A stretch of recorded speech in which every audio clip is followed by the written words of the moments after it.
안녕하십니까. 김어준의 뉴스공장 명절 특근입니다. 명절이 길다고 해서 시사라든가 뉴스가 그치지는 않습니다. 그렇지만 명절이 되면 꼭 나오는 뉴스가 있습니다. 바로 명절 스트레스죠. 그런데 이 명절 스트레스가 뭐 교통이나 뭐 다른 뭐 경제적인 문제 이런 것도 많겠지만 항상 나오는 스트레스가 이 여자 남자 간의 문제, 가족 간의 문제, 친척 간의 문제 이런 문제도 명절 스트레스가 상당히 많다고 합니다. 사실 이게 저는 이제 이렇게 이런 뉴스가 나올 때마다 이게 진짠가 정말 그런가 이런 생각도 많이 드는데 팩트를 보면 실제로 추석 이후에 이혼율도 좀 늘고 그리고 추석 기간 중에 요새는 폭력 사고도 적지 않은 걸 보면 분명히 문제가 있긴 있는 것 같습니다. 그런데 이렇게 명절 뉴스가 지난 10여 년 동안 굉장히 많이 됐는데 그러다 보니까 요새는 좀 많이 나아지기도 하는 것 같이 보입니다. 아마 우리가 아마 신경을 써야 될 거는 우리가 아무렇지도 않게 보내는 말이 상처를 줄 수도 있다. 그리고 특히 지나친 관심은 상처를 만들 수도 있다. 이거를 우리가 명절에 각별히 주의해야 하는 게 아닌가 싶습니다. 여러분 놀라셨죠? 김어준 목소리랑 조금 비슷하지 않습니까? 제가 목요일 도시 이야기 코너를 진행하는 김진애입니다. 오늘은 여러분과 함께 2시간을 같이 해보겠습니다. 어저께 들으니까 오늘이 명절 특근 첫날인데요. 어제 들어보니까는 김어준 뉴스공장의 명절 특근 프로그램에 협찬이 엄청나게 많더라고요. 그걸 다 읽으시는데 특히 어저께 유홍준 선생님이 나오셔서 그걸 다 읽는 걸 보고 제가 기겁을 했는데요. 그걸 시키는 김어준 공장장도 참 대단했습니다. 명절 특근 프로그램에 협찬해 주시는 여러분들이 많습니다. 이제 시작해 보면 올해에도 가족을 위해 국가 건강검진 꼭 받으세요. 국민건강보험공단, 서민의 원스톱 금융파트너 1397, 서민금융통합지원센터. 도착은 빠르게, 가는 길은 편하게, U+1 내비. 고향 가는 길 안전운전이 최고의 보호입니다. 더케이 손해보험 에듀카. 귀성길 피곤할 땐 든든한 비락식혜로 재충전. 깨끗하고 안전한 에너지로의 전환, 한국지역 난방공사. 국민과 함께하는 든든한 행복에너지 한국전력. 대한민국이 아끼는 물 제주 삼다수. 생활 속 불합리한 차별 법제처에 신고하세요. 차별법령신고센터. 감사합니다. 김어준의 뉴스공장 명절 특근은 어떻게 진행되냐 하면 지난 1년 동안에 정말 많은 그 인터뷰 하이라이트가 있었는데요. 오늘은 그 하이라이트 중에서 책을 들고 뉴스공장을 찾아오신 국내외의 대표적인 명사 인터뷰를 준비해봤습니다. 김어준 뉴스공장 명절 특근 지금 바로 시작합니다.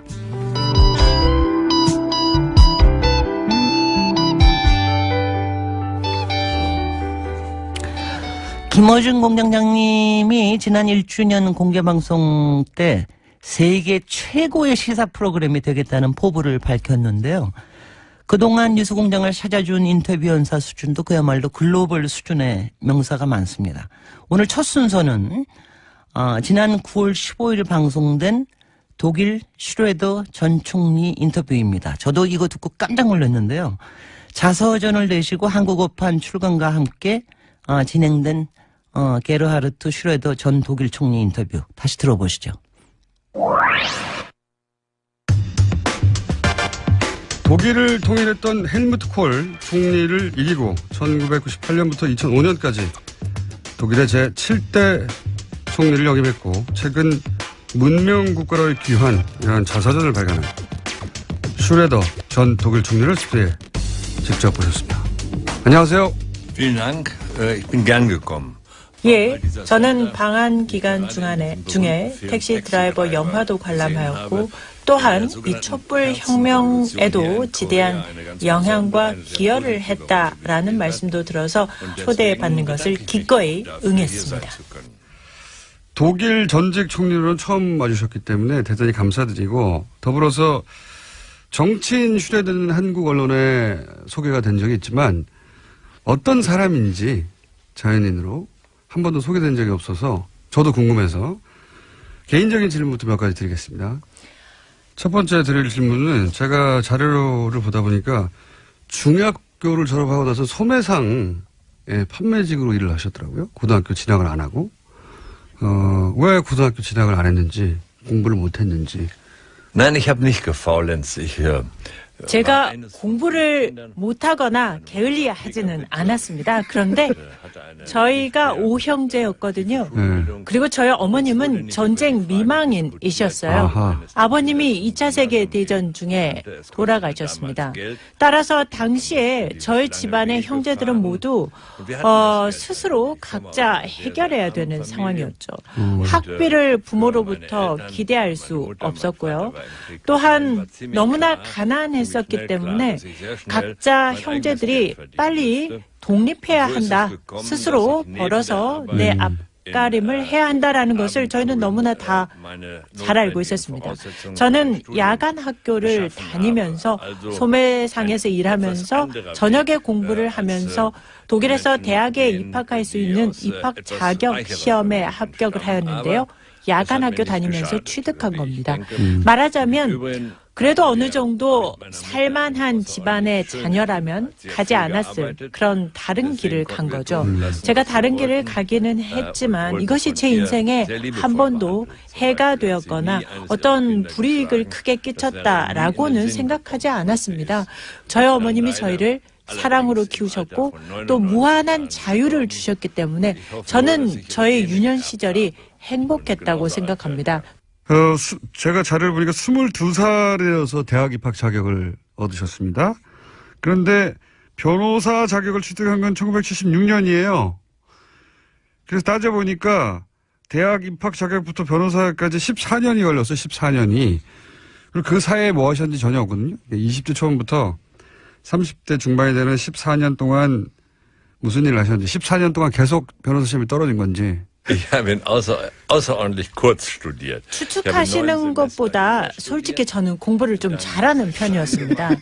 그래서 지금 14년이나 제가 떨어졌다가 고배를 마시고 공부만 했다고 생각하시는데요. 사실은 그렇지 않아요. 저는 독일에서 다른 학생들보다는 빨리 학업을 오히려 마친 편이었어요. 9개 학기, 즉 4.5년 만에 학업을 마쳤는데요. 저희가 가난했고 제가 돈을 빨리 벌어야 했기 때문에 오히려 공부를 여유 있게 할 수가 없었어요. 그래서 굉장히 빨리 공부를 마치려고 노력했던 편인데요. 시간이 이렇게 걸렸다 하는 것은 말씀드리면 4.5년 정도 9학기에 걸쳐 학업을 마치고 나서 독일은 일반적으로 실습을 합니다. 그래서 법원 시보로도 실습을 하고 로펌에 가서도 시보를 하고 또 검찰청에서도 시보를 하는 이런 실습 기간이 긴데요. 지금 76년이라고 하신 것은 제가 시험에도 다 이미 합격하고 로펌에서 말하자면 그 월급쟁이 변호사라도 일을 했던 그런 것들을 다 지나서 1976년에 재법률사무소를 낸 것이 76년이었다는 뜻이었습니다. 의심이 많으시니까 성적표도 보내드릴 테니까 청취자분들께 꼭 공개해 주시기 바랍니다. 1980년에 연방하원 선출이 처음 되셨는데 이때가 그러면 30대 후반이네요. 예. 정치를 왜 시작하신 건지. Das hat zu tun mit meiner Kindheit. 저희 집이 워낙에 가난하였습니다. 그러다 보니까 교육의 기회는 곧 힘이다. 교육만이 힘이라는 그런 생각을 일찍 했습니다. 그래서 저의 삶에 있어서 항상 누구나 무상 교육을 받도록 해야 한다라는 것에 제 정치 삶을 바쳤다고 해도 과언이 아닙니다.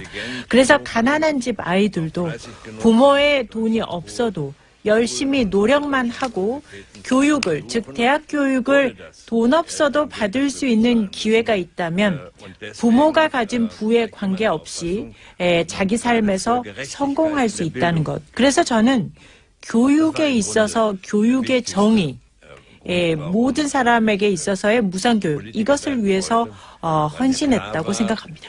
즉 교육에 있어서의 이러한 정의를 세우기 위해서 필요한 것이 곧 정치였고, 그래서 저는 정치인이 됐습니다. 본인의 이상을 본인이 직접 가능하다는 걸 보여준 셈이네요? 맞습니다. 예를 들어서 무상급식이나 무상교육을 해야 되겠다고 생각했던 정치인들도 많았을 텐데 결국 총리까지 되는 사람은 극소수에 불과하거든요. 그 극소수만 갈 수 있는 자리까지 갈 수 있었던 건 본인의 어떤 자질 때문이라고 생각하는지 그게 궁금합니다. Ich glaube, man braucht doch 첫째, Ehrgeiz. 야망이 있어야 된다고 생각합니다. Speziell in der Politik. 자기가 정말 되고 싶은 것을 열렬히 추구하는 그런 마음. 두 번째, 열정이 필요하죠. indem man lieber 다른 어떤 것보다도 나는 이것이 정말 되고 싶다 하는 열정. braucht auch 그 다음에 세 번째는 gewisse 커뮤니케이션 능력이라고 생각되는데, kommunizieren zu können. 커뮤니케이션은 사실 정치에서 가장 중요한 자질이라고 볼 수도 있습니다. 왜냐하면 정치라는 것이 사람을 이해하고 사람과 소통해야 되고 그들을 감지할 수 있어야 되는데 이것은 탤런트라고 생각합니다. 그리고 제가 지금 말씀드린 이 모든 것들은 태어날 때 갖고 태어나는 것이라기보다는요, 정치적인 삶을 하는 그 프로세스 과정에서 자연스럽게 배워나가고 생겨나가는 일종의 프로세스라고 생각합니다. 네. 본인에게 이건 남들보다 나한테 특별히 있는 유난한 능력이다. 그런 거를 느껴본 어떤 본인의 자질은 없는지, 이건 내가 너무 잘하는 것 같아. 그런 게 없었는지. Nein, das kann ich ja nicht machen. Ich kann mich ja 이것만큼 nicht 내가 이러하지라는 표현들은요, 자화자찬이라고 생각합니다.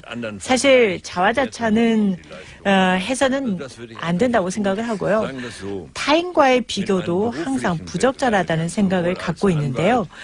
그렇게 물어보시니까 한번 생각을 해보면 제가 변호사를 할 때나 정치인으로서 활동을 할 때도 어떤 과정에서든 저는 상당히 저 자신에게 만족하는 편이었습니다. 때로는 극심하게 어려운 시기도 있었고 또 매우 내리기가 어려운 결정들도 있었어요. 그래서 그렇게 고심하고 괴로운 순간들에서도 저는 제 자신을 항상 나는 행복한 사람이다 라고 느끼는 마음이 있었어요. 왜냐하면 저는 제가 되고자 하는 말씀드린 제 꿈을 이루었고 그것은 제가 항상 원했던 것이었기 때문에 그것을 이루었다라는 그런 어떤 만족감 또는 행복하다는 생각을 갖고 있었습니다. 저 스스로한테 족하다라는 생각을 갖고 있었습니다. 그건 제가 보면 부모님 감사드려야 할 것 같은데, 낙천적이고 긍정적이고 자존감이 강하고, 저도 그래요. 저도 그런데 그거는 물려받은 겁니다. 생각해보면. 독일 총리를 하셨으니까 이 질문을 드리지 않을 수가 없습니다. 이제, 분단 국가인 우리로서는 독일의 통일을 굉장히 부러워하는데, 우리 한반도 문제에 있어서 예를 들어서 가장 강력한 영향을 미치는 미국은, 통일을 표면적으로는 지지한다고 하지만 남한에는 실제로 그동안의 역사를 보면 실제 통일을 지지했었다면 북한과 평화협정을 맺고 그리고 북한의 체제 보장을 약속해서 이 평화적인 환경을 오랫동안 지속될 수 있는 평화 환경을 만들었어야 하는데 지금 60년 이상 평화협정을 맺지 않고 있기 때문에 이 남북의 긴장관계를 군사적으로, 경제적으로, 전략적으로 미국 이익에 부합되도록 활용한 측면이 있어 보이거든요. 근데 독일은 이런 미국이나 혹은 반대하는 영국이나 혹은 프랑스, 우리도 일본이나 중국이나 미국이 있는데 어떤 전략으로 돼 있는가, 어떻게 통일로 이끌어가는데 그 주변국들을 통일을 지지하도록 만들었는가 이런 게 궁금한 겁니다. 예. Ich glaube, dass die Situation 영국, 프랑스, 네덜란드 이런 유럽의 국가들에 있어서 일단 중요한 것은 나토 동맹 체제라는 것이 하나가 있습니다. 그런데 전체적으로 볼 때 유럽은 당시 독일의 분단을 통해서 또는 구동구권 소련 이런 체제 하에서 사실 유럽이 분단되어 있다가 소련 동구권이 무너지면서 유럽이 통일이 돼버린 거예요. 이 역사적인 사실이 먼저 선행된 거죠. 그러다 보니까 영국 같은 경우도 대처 총리가 엄청나게 의구심을 갖고 여기에 반대하고 그랬죠. 그런데 전체적인 대세라는 것이 이제 유럽이 통합이 됐다. 유럽의 분단이 극복됐다라는 것이 대세였어요. 그러다 보니까 미국도 물론 통일된 유럽의 이해관계가 있었을 겁니다. 그것이 경제적인 이유든 정치적인 이유든 이해관계가 있었겠죠. 또는 러시아에 대해서든 어쨌든 어떤 이유든 간에 역사적으로 유럽이 통합된 이 큰 흐름이 있었고 그다음에 헬무트 콜 총리가 통일을 밀어붙인 거죠. 지금이야말로 통일이 될 절호의 기회라는 것을 간파하고 밀어붙이니까 유럽이 통일된 마당에 독일만 분단으로 남아 있어야 한다라는 게 이게 명분이 없어진 거예요. 바로 그러한 명분 때문에 영국도 어떻게 보면 대처가 결국은 그 명분 앞에서 자신의 그런 유보적인 입장을 결국 내려놓을 수밖에 없었다라고 생각을 합니다. 두 번째는 구동독에서 사람들이 대량 탈출을 시작한 겁니다. 헝가리라든지 이런 다른 동유럽 국가들로 그냥 국경을 넘어가 버린 거예요. 그래서 구동독에 있는 사람들이 이렇게 대량 탈출을 할 때 서유럽권에서 다들 굉장히 놀라는 상황이었거든요. 그리고 통일에 대해서 강대국들의 우려, 걱정 없을 수가 없죠. 독일이 너무 강력해지는 것 아닌가. 여기에 대한 두려움은 항상 있었습니다. 그런데 두 가지. 통일된 독일이 유럽연합의 일원으로 남는다. 즉 유럽이라는 큰 집에 통합된 한 일원으로 남는다는 것. 이 메시지가 중요했고요. 두 번째는 헬무트 콜이 고르바초프와 협상을 해서 통일된 독일은 통일 이후에도 나토의 일원으로 남겠다라는 이 두 가지가 있었기 때문에 주변국의 우려를 불식시킬 수 있었습니다. 좀 전에 미국의 어떤 이해관계 때문에 이런 분단의 평화협정을 하려면 했을 텐데 이런 미국의 이해관계도 말씀을 하셨는데 저는 이 분단에 대한 이해관계가 미국만 있는 것인가 하는 생각도 해봅니다. 자, 그렇다면 이 분단을 극복하기 위해서 한국에는 어떤 일들이 일어나야 하고 한국은 무엇을 해야 할까 하는 생각을 해보면요. 저는 이 한반도 문제라는 것은 주변 3강국, 중국, 러시아, 미국 이 3개 대국이 공동 보조를 해야만 가능하다고 생각합니다. 최근에 그 북한 제재 안보리 결정에서 보듯이 이들 국가들이 공동 보조를 해야만 뭔가 이루어질 수 있다는 건데요. 즉 안보리에서 제재가 타결되기는 했습니다만은 이 3개국이 중국, 러시아, 미국이 진정한 공동 보조의 전략을 가지고 있는가에 대해서 생각해 볼 필요가 있겠습니다. 미국의 트럼프 대통령이 만일에 계속해서 중국에 대해서는 경제적인 압박을 가하고 러시아에 대해서도 고립 정책을 편다면 어떻게 이 두 강대국과 미국이 공조할 수 있을까요? 이들이 이 3개국이 라이벌 관계를 계속해서 유지한다면 한반도 문제에 있어서 장기적인 관점의 합의 또는 공조는 쉽지 않아 보입니다. 또한 미국의 이해관계, 또 미국이 반드시 이해하고 넘어가야 하는 것은 중국에 대해서 경제적인 압박, 러시아에 대한 고립 정책 이런 것을 계속하게 되면 절대 이 두 국가가 미국에 대해서 공조를 할 이유가 없다는 것이죠. 그런데 지금 현재 한국의 새 정부가 방향을 설정한 것을 보니까 제가 볼 때는 꽤 괜찮은 방향 설정을 하고 있다고 생각이 듭니다. 그중에서도 에너지 분야를 보면은요. 한국이 러시아와 협력할 분야가 아마 에너지 분야라고 생각하고 움직이는 것 같은데 저는 이 새로운 정부의 시도들이 상당히 이 관계를 개선하는 데 도움이 될 수 있다고 보고요. 통일과 관련해서도 장기적으로 솔루션이나 전략이 필요하겠구나라는 생각들을 해봅니다.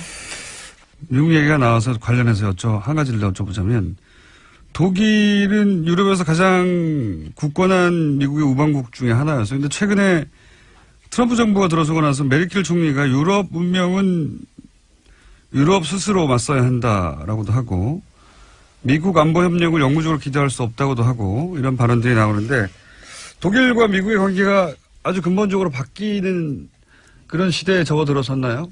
어떻게 이해해야 합니까? Nein, das glaube ich nicht. 제가 볼 때 근본적인 어떤 관계 변화라고는 할 수 없을 것 같습니다. 그렇지만 변화가 있는 것은 사실이고요. 사실 제가 총리 재임 시절에 부르짖었던 것이 상대적인 외교 정치의 독립성이었던 것이고요. 그런 의미에서 저는 이라크 전쟁 참전을 반대했었습니다. 우리의 대외 정책은 워싱턴에서 결정되는 것이 아니라 베를린에서 결정한다라는 것을 표방하고 참전 반대를 했던 것이죠. 물론 이러한 저희의 상대적 독립성의 외교가 미국 사람들이 좋아할 리는 없었을 것입니다. 그러나 그렇다고 해서 저는 미국도 그것을 인정할 수밖에 없다고 생각하고요. 또 유럽 내에서의 어떤 균형, 또 나토 동맹국 내에서의 내적 결속 강화 이런 것들은 당연히 적절한 것이며 그렇게 한다고 해서 지금 말씀드린 유럽 내의 어떤 강화나 나토 동맹국 간의 강화가 미국에 반대한다는 의미는 절대 아닙니다. 미국과의 관계가 근본적으로 변한다기보다는 독일의 독립성, 외교의 독립성 이게 이제보다 더 강조되어야 한다는 게 총리님 시절의 이야기였고 실제 그런 방향으로 가고 있다 지금. 이런 거네요. 안타깝게도 지금 다 그렇지는 못했습니다. 독일이 미국에 대해서 상당히 많은 것들을 이미 다 양보하고 가고 있는 부분들이 있다고 생각하고 러시아와의 관계에서도 그런 것들이 있고요. 이 부분은 외교 정책에 있어서 어떤 더 자신감, 당당함, 스베레너티를 가지고 할 필요가 있다라고 생각을 하는 건데 미국이 대체 뭘 원하는지를 지금 아무도 알 수가 없다는 겁니다. 예측 가능성이라는 게 있어야 하는 건데 하루가 다르게 트위터에다 대고 오늘은 이 말을 내일은 저 말을 해대면 이 예측 불가능성에 나라가 휘둘리게 된다는 거죠. 그렇기 때문에 중요한 것은 유럽이 가지고 있는 합리성을 가지고 더 자신감을 갖고 대외 외교 정책을 해야 한다는 거죠. 알겠습니다. 방금 트럼프 대통령에 대해서 평가하신 셈인데 다시 한번 트럼프 대통령에 대해서 어떻게 평가하냐고 제가 독립적인 질문을 드리면요. 별도에. George W. Bush, 조지 W. 부시 대통령의 미국 정책을 제가 한 정책은 아니죠. 그런데 부시는 대화를 할 능력이 있는 사람이었죠. 역량이 있는 참모진이 있었고 부시 대통령이 역량 있는 참모진의 얘기에 귀를 기울였다는 겁니다. 그런데 트럼프의 경우에는 모릅니다. 내일 무슨 정책이 나올지 모르고 이 문제는 전 세계 최대 강국이 슈퍼파워가 내일 어떤 일을 할지 예측 불허하다라는 것이 전 세계 국제 정세의 문제인 거죠.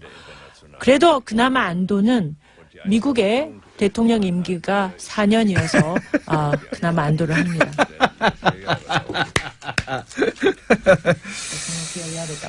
지금 그런 트럼프하고 이야기를 어떻게 우리 한국의 보수 세력이 주고받고 있냐면 전술핵을 한반도에 다시 배치하자. 그리고 트럼프 역시 그런 가능성이 있을 수도 있다. 이런 언급을 내비치고 전술핵을 한국에 다시 갖다 놓는 얘기를 하고 있는데 물론 현 정부는 반대하고 있습니다. 전술핵 재배치가 이 북핵 문제를 해결할 수 있는 해법이라는 주장에 대해서는 어떻게 생각하십니까? 전혀 아닙니다. 국제 정치가 추구하는 목표라는 것은 핵에 대한 전반적인 축소입니다. 이러한 시도는 북한의 핵무기 가능성에 대해서 남한도 핵으로 여기에 대응한다. 이런 식의 잘못된 시그널을 보내서는 안 된다고 생각하고요. 또한 새 정부가 한국 정부가 여기에 반대한다고 하니까 이것은 아주 잘 결정하신 것으로 판단됩니다. 이건 어떻습니까? 한국 보수에서는 북한과는 대화가 무의미하다. 그래서 실제 지난 9년간 북한과 대화가 완전히 단절됐거든요. 그런데 문재인 정부는 대북 제재 그리고 대화 재개를 동시에 추진하는 게 기본 방침이에요. 예. 이런 문재인 정부 대북 기조에 대해서는 어떻게 생각하십니까? Das ist absolut richtig. 전적으로 옳은 정책이라고 생각하고요. 매우 합리적이라고 생각합니다. 문재인 정부가 추진하는 그 정책을 잘 관철시키기를 바라겠습니다. 북한이 대화 능력이 없다라는 판단은 맞는 판단입니다. 바로 그렇기 때문에 한편으로는 제재를 통한 압박을 가하면서도 다른 한편으로 동시에 우리는 대화를 할 준비가 돼 있다라는 신호를 보내는 이 동시정책, 이것은 매우 중요하다고 생각하고요. 북한은 자기의 체제를 유지하기 위해서는 대화 능력이 없는 것으로 하는 것이 자기 체제 유지에 유리하다고 생각해서 그렇게 하고 있는 것 같은데, 남한은 적어도 대화를 할 준비가 돼 있다라는 것으로 신호를 보낼 필요가 있습니다. 마지막으로 시간이 없으니까 문명 국가를 귀한 이 책은 어떤 독자에게 필요한 책인지. Ich denke, diejenigen, die sich für 저는 정치의 꿈을 가진 분이라면 누구라도 읽어볼 만한 책이라고 권해드리고 싶습니다. 특히나 오늘날에 우리가 민주주의 사회를 유지하고 그리고 깨어있는 민주주의 사회를 미래에도 원한다면 젊은이들이 정치에 관심을 갖고 또 참여해야 합니다. 그런 의미에서 오늘날의 정치가 나아갈 방향, 그리고 깨어있는 민주주의의 수호, 이런 것에 관심이 있는 사람이라면 누구나 읽어보면 좋지 않을까 싶고, 특히 그러한 정치에 참여하고자 하는 의지가 있는 사람이라면 도움이 되지 않을까 생각합니다. 알겠습니다. 감사하고요. 그리고 아마도 4번 의원하고도 총리가 되는 법이 궁금한 분들도 이 책을 읽으시면 좋을 것 같습니다. 감사합니다. Vielen herzlichen Dank. 재밌게 들으셨어요? 참 유머가 있죠, 슈레저 총리. 김어준 공장장이 참 스스럼 없이 질문하는데 아주 유머러스하게 답변하는 게 참 인상적이고요. 저는 이게 인상적인 것 같아요. 지금 이 슈레저 총리 인터뷰 내용에도 나오는데 전임 콜 총리에 대해서 굉장히 평가를 하고, 또 사실 메르켈 총리도 이 자서전에 대해서 상당히 평가를 하고, 이 전임에 대해서 이렇게 평가를 하는 거, 이게 독일의 사실은 저력 아닌가 하는 생각이 들어요. 요새 이제 독일이 한참 잘 나가지 않습니까? 요새는 이제 세계 리딩 국가가 미국이나 러시아가 아니라 이게 뭐 독일 아닌가 할 정도로 요새 정말 잘 나가는데, 경제적으로 또 국제 정치적으로 잘 나가는데, 이게 다 슈레더 총리 시절의 이 역할 때문에 지금 메르켈 총리도 참 잘 나간다. 그래서 이런 사람이 이렇게 자서전을 통해서 역사의 기록을 남긴다 하는 게 얼마나 좋은 일인가. 우리도 이런 전통이 생겨야 되는데 말이죠. 김어준 공장장님, 앞으로 세계 명사를 계속 인터뷰하시겠다고 막 그러신다고 그럽니다. 제가 강추하는 거는요, 오바마 전 대통령이 아니라 트럼프 대통령입니다. 김어준 공장장과 트럼프의 만남 기대되지 않습니까? 과연 유수공장을 찾을 두 번째 국가 원수는 누가 될까요? 기대하십시오. 자, 이제 추석 연휴가 본격적으로 시작되는데 교통 상황 한번 보겠습니다. 지금 보니까 제가 이거 녹음한 줄로 아시는데요. 바로 지금 떠보십시오. 그럼 제가 문자도 다 읽어드리고 그러겠습니다. 저기 여기 현장 생방송에 나와 있습니다. 그래서 교통상 정보 듣고 이어가겠습니다.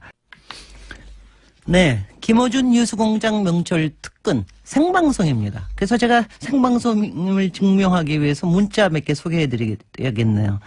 성남에서 대전에 가신다는 분, 올해 결혼하고 싶은 분을 부모님한테 소개한답니다. 40 넘은 노총각인데 부모님 걱정이 대단하셨는데 큰일 하셨습니다. 지금 밀양시댁이라는 분, 전 붙이고 이러고 계실 분 많은데요. 전 너무 많이 붙이지 마시고요. 그리고 전 붙이실 때는 중간중간 먹어줘야 이게 진짜입니다.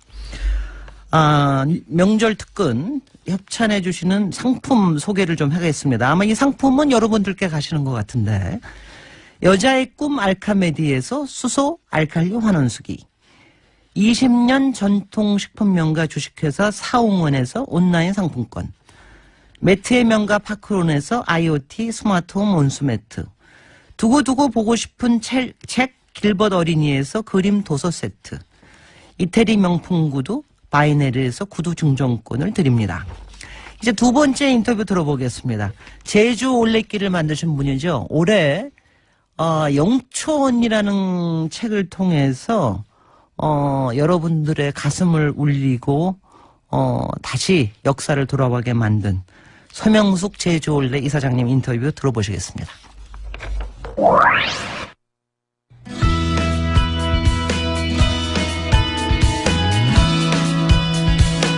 자, 제가 없는 동안이었습니다.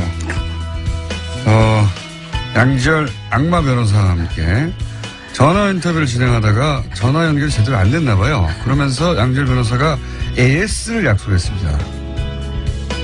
오늘 그 AS를 하는 날입니다. 자, 기자 출신이신데 소설을 쓰셨어요.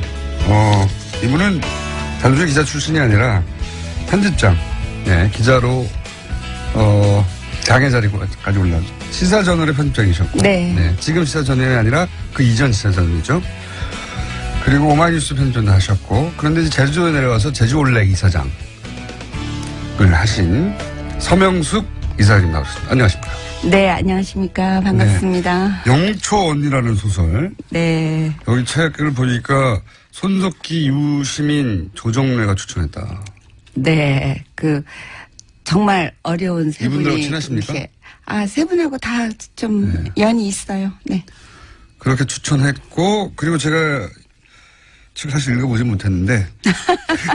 아까 최문순 지사 보고는 방송 안 된다고 그렇게 혼내더니 저도 혼내야 되겠네요. 책 좀 읽으세요. 저는, 청취를 1위고요. 아직 네. 이 책은 1위는 아니지 않습니까? 그런데 네. 제 눈길을 끄는 게 책 소개 중에, 이제 이 책의 내용 때문에 이제 많은 사람들이 관심을 가집니다. 네. 근데 이 책을 보니까 글을 마무리 지어야겠다고 결심한 것은 순전히 최순실 때문이다. 이렇게 쓰였어요. 네. 이게 무슨 의미입니까? 네, 최순실 씨가 특검에 나가면서 수의를 입은 상태에서 갑자기 호송차에서 내리면서 그렇죠.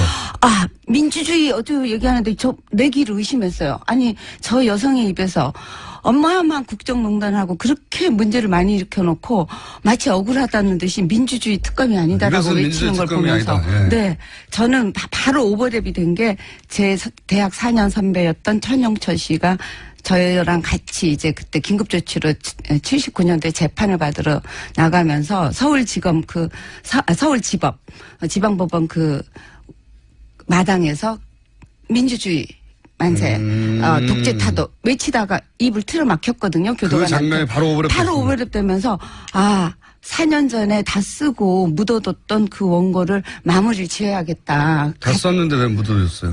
그건 또 사연이 있는데요. 조정래 선생님께서 저는, 박근혜 대통령이 딱 당선되는 순간, 이거 영천이에 대해서 쓰다만 글을 마무리 지어야겠다 생각하고, 다 써놓고 출판 바로 일부 직전에 조정래 선생님이 그 얘기를 들으시고, 절대 내면 안 된다. 왜요? 완전히 제주올레는 후원으로 지금 유지되는 조직인 거예요. 조정래 선생님이 다 아시는데 저희들이 입장료 받는 게 아니잖아요. 후원 회원들이 다 십시일반으로 모아줘서 저희들 사무국을 운영하고 길을 유지 관리하는데 그걸 뻔히 아시는 선생님이 서명숙 이사장 지금 미쳤냐고 잘못했다가는 큰일 난다고 후원이 다 끊긴다고 그러는 거죠. 박근혜 대통령이 당선된 몇 달 뒤에 직후인데 그해 가을에 내려 했거든요. 이런 책 그러니까 이제 유신 독재에 관한 책을 이렇게 내버리면 박근혜 대통령 시대에 제주 올레길은 어떻게 하려고 그러냐. 네. 그 말씀하신 거예요. 제주 올레길도 망한다. 네. 모든 후원이 끊길 거라는 거죠. 근데 사실은 그때 그 얘기를 믿지는 않았어요. 그랬을 거예요, 근데. 선생님이 너무 좀 약간 노파심 아니신가. 또 옛날 시대를 생각하시나 보다 이러고 설마 지금 시대가 어느 시대인데 그런 걸 갖고 탄압을 할 수 있겠어 했는데 다음날 또 선생님이 전화를 걸어오셔서 밤새 잠을 못 주무셨다고. 그분이 이제 보신 거죠. 있으신 거죠. 요번에 최순실 게이트 사건을 보면서 막 가슴을 몇 번이나 쓸어내렸는지 몰라요. 책을 안 내길 다행이었다. 네. 그랬으면 진짜 길이 없어졌겠구나 싶더라고요.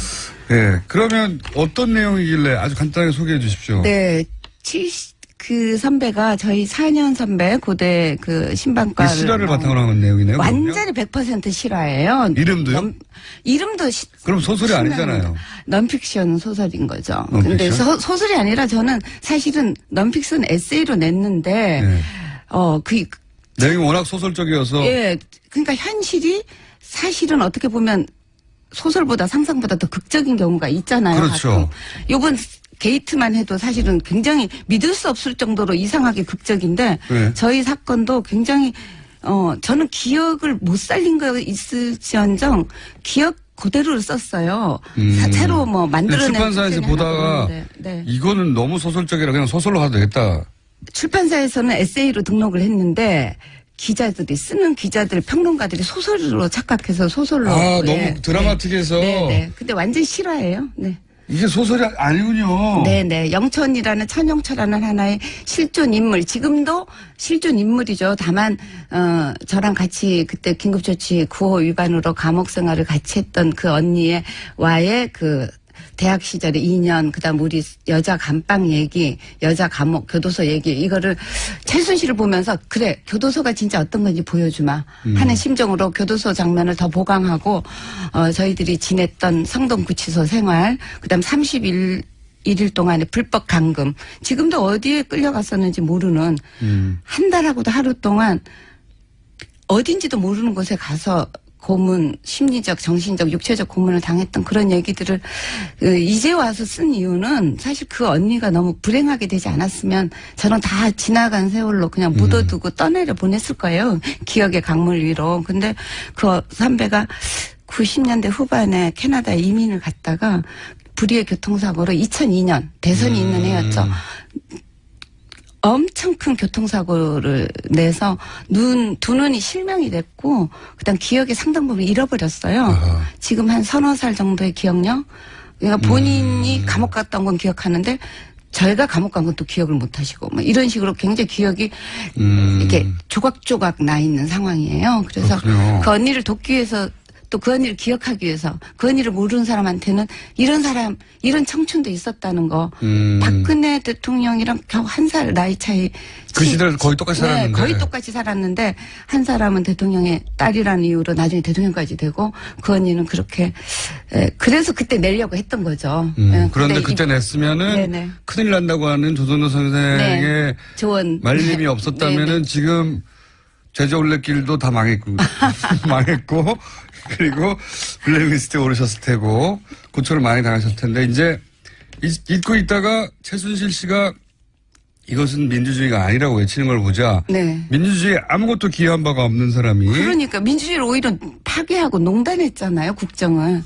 그런 사람이 오히려 민주주의 많은 사람들, 영촌리, 1000명의 영촌리, 10,000명의 영촌리 그런 사람들이 피와 땀으로 투어까지 돼가면서 조금씩 진전시켜낸 민주주의의 그 수혜는 혼자 다 지금 입고 있잖아요. 네. 온갖 절차적인 걸 요구하고 정말 분하셨군요, 한마디로. 네. 정말. 그래서 다시 말을 4년 전에 이을 수가 멈췄던 없네요. 작업을 마무리해야 요번에, 되겠다고 예. 하고 에세이를 냈는데 기자들이 읽다가 이건 소설이구만 하고 소설을 분류를 해버렸군요. 한두 신문에서 그렇게 나와서 그렇게 알려지고 있는데. 소설이 아니랍니다. 완전히, 넌픽션입니다. 네. 왜냐하면 언론들의 보도를 보면 소설이라는 장르로 소개를 하고 있기 때문에 틀림없이 사실이 아닌 부분이 가미됐을 거야 생각하는데 그게 아니었군요. 전혀 단 1%도 사실을 누락시킨 건 있어도 사실이 아닌 걸 쓴 건 없어요. 오히려 다 못 담아왔지. 네. 제 기억이요. 예. 자, 그런 책이고요. 굉장히 많은 분들이 전문가들 추천한 책입니다. 이 내용은 사서 읽어보세요. 사서 읽어보시고. 고맙습니다. 네. 그리고 여기까지는 AS고요. 네. 예. 기왕 모신 김에 제가 좀 더 여쭤볼게요. 이제 궁금증인데요, 제가. 네. 이제 강경화 후보자에 대한 겁니다. 예. 강경화 외교부 장관 후보자. 네. 후보자, 제가 이제 계속 궁금해하는 것은, 물론 야당에서는 계속해서 반대하고 있고, 그리고 오늘 아마 문재인 대통령께서 재송부 네, 그렇겠죠. 요청한다고. 뭐 대략 4, 5일 이내에 네네. 임명되겠죠. 근데 제가 궁금한 건 이 부분입니다. 이제 강경화 후보자가 그렇게 논란이 돼서 처음에는 이제 부정적 여론이 더 높다가 지금 이제 긍정적 여론으로 바뀌어갔는데 유독 강경화 후보자에 대해서는 여성 후보가 장관 후보로 처음 나온 것도 아니에요. 근데 유독 강경화 후보자에 대해서는 외무부 내에서도 외교부 장관들 혹은 그 유엔 대사들 네, 역대 김대중, 노무현, 이명박 정부의 역대 외무부 장관이 외교부 장관이 예. 전부 지지 선언을 했고 심지어 외교부 노동조합도 지지 선언을 했고. 저희도 그거 다 다뤘는데 그래서 제가 왜 이 후보는 유독 이런 이례적인 전례가 없는 지지를 받고 있는가? 네. 그러니까 우리가 모르는 게 있는 건가? 이 후보에 대해서. 근데 여성계에서도 또 언론과 국회 고함이라는 성명서를 냈고. 네, 저도 그 거기 이름 성명에 올리셨더라고요. 네, 이름을 올렸는데요. 궁금해서 여쭤보려고요. 왜 이 여성 후보, 장관 후보 많았잖아요. 그런데 이런 적이 없었는데. 네, 제주 올레길을 내기 위해서 저는 이제 내려간 지가 10년인데 그 10년 동안의 정치적인 문제에 대해서 입장 표명은 딱 2번밖에 한 적이 없어요. 한 번은 대통령 선거 전에 박근혜 대통령 후보가 여성 후보지만 우리 여성계는 반대한다라는 그거를 대선 일주일 전에 한번 낸 때 제가 동참했었고 요번에 강경화 그 장관 후보에 대해서는 지지한다는 한 번은 반대한다는 한 번은 지지한다는 그거는 여성이기 때문에 반대하거나 여성이기 때문에 지지한 게 아니라 자격이 없는데 여성 후보인 걸 내세워서 대통령이 되려는 것에 대해서 반대했고 이번에는 자격이 있는데 여성이란 이유로 정치적 빅딜의 희생양이 될 것 같아서 이제 이런 자격이 있는 후보가 모든 여성계에서는 왜 이때까지 여성 참 당차죠. 박근혜 대통령 반대한다. 강경화 장관 찬성한다. 딱 2번 성명에 참여하셨다는 제주 올레 이사장님. 영초 언니 꼭 영화 되시기 바랍니다. 택시 운전사처럼 아마 빅히트가 될 겁니다. 이제 고속도로 상황 좀 알아보겠습니다. 네, 3부입니다. 김어준의 뉴스공장 명절 특근과 같이 하는 기관들. 올해에도 가족을 위해 국가건강검진 꼭 받으세요. 국민건강보험공단. 서민의 원스톱 금융파트너 1397 서민금융통합지원센터. 도착은 빠르게 가는 길은 편하게. U+1 내비. 고향 가는 길 안전운전이 최고의 보험입니다. 더 K 손해보험 에듀카. 귀성길 피곤할 땐 든든한 비락 식혜로 재충전. 깨끗하고 안전한 에너지로의 전환. 한국지역 난방공사. 국민과 함께하는 든든한 행복에너지 한국전력. 대한민국이 아끼는 물 제주 삼다수. 생활 속 불합리한 차별 법제처에 신고하세요. 차별법령신고센터. 감사합니다. 이제 3번째 특집 순서 인터뷰 들어보겠습니다. 지난 6월 달에 오셔서 녹음을 하셨는데요. 세계적인 문인이시죠. 인생 그리고 허삼관 매혈기 등의 작품으로 세계적으로 유명한 중국의 위화 작가 다시 만나보시죠. 요즘 사드 문제로 한중의 군사, 외교 그리고 경제 관계가 여러모로 주목을 받고 있습니다. 오늘은 좀 다른 각도에서 한중 관계를 바라볼까 하는데요. 많은 분들이 아실 분입니다. 중국을 대표하는 작가, 전 세계적知名도의 위화 작가 스튜디오에 직접 모셨습니다. 안녕하세요. 김어준 선생님의 이번 프로그램에 출연하게 돼서 매우 반갑습니다. 제가 한 가지는 알아들었습니다. 바로 사드라는 단어였습니다. 한국에서 가장 유명하고 재밌는 시사 방송이라고. 对，然后你有什么想对他说的吗？轮到我了吗？对。那你待会能不能给我一个暗示？对， 매우 날카롭고 재미있는 시사 프로그램이라는 것을 이제 얘기 들었고요. 혹시 오늘도 재미있는 뭔가 이야기를 터뜨릴 생각이신지 네. 그거 매우 궁금합니다. 그거는 이제 작가님한테 달려있어요. 작가님한테 달려있는데. 자, 대표작 중에 하나인데 허삼관 매혈기. 한국에서 굉장히 유명한 소설입니다. 영화 됐어요. 영화 됐는데 위화 작가를 모르는 한국 독자들도 있기 때문에 제가 좀 소개를 더 드리면 뉴욕타임즈에도 기고를 정기적으로 하시고 유럽에서도 책들이 번역 출간이 됐고 세계 여러 나라에서 문학상도 받으셨고 그리고 프랑스에서 문화예술 훈장도 받으셨고 맞습니까? 对，但是那个 저는 사실은 이런 것들은 중요치 않다고 생각합니다. 특히 정부에서 주는 상 같은 경우는 특히 그런데요. 예, 아까 이제 프랑스 문학 예술 훈장을 말씀하셨는데 그거는 사실은 중국에서 비유를 하자면 중국에서 5일 노동절 때 주는 그런 상장과 똑같다고 보고 있습니다. 굉장히 흔하다는 얘기예요. 많은 사람들한테 주는 어떤 상이라고 할 수 있겠습니다. 알겠습니다. 그래도 중국에 출간 20년 넘은 책이 중국에서 한 해에 130만 부, 140만 부 팔리는 건 이건 대단한 거 아닙니까? 是的，我觉得这确实是 저도 예상하지 못한 어떤 기적이라고 할 수 있겠습니다. 저희가 이제 문학 방송이 아니고 시사 방송이에요. 그래서 지식인으로 작가에게 한중간의 현안을 한번 여쭤보려고 하는 거거든요. 작가의 관점은 이런 사안들을 어떻게 바라볼까? 이런 시사적인 질문을 해도 괜찮겠는지 물어봤어요. 실은 이제 중국에서 가장 유명한 모든 사람들이 다 알고 있는 뉴스 프로그램은 7시에 방송되는 뉴스 신원联播라는 프로그램이 있습니다. 예, 그 프로그램은 제가 10몇 년 동안은 보지 않았습니다. 그리고 대부분 중국에서 진행하는 그런 뉴스 프로그램은 반대로 이미 반대로 이해하면 된다고 저는 생각하고 있습니다. 네, 그렇네. 당연히 대답해드리겠습니다. 그리고 저는 제 뜻을 반대로 표현할 수도 있습니다. 알겠습니다. 이제 한중 관계를 한국에서 바라볼 때하고 중국에서 바라볼 때 이제 다를 수밖에 없을 텐데 중국에서 보는 중한 관계하고 한국이 바라보는 한중 관계하고 이렇게 다르구나 하고 느낀 적이 있으신지 있다면 어떻게 다르게 느끼셨는지. 저는 그 차이점은 주로 시간에서 드러나고 있다고 생각합니다.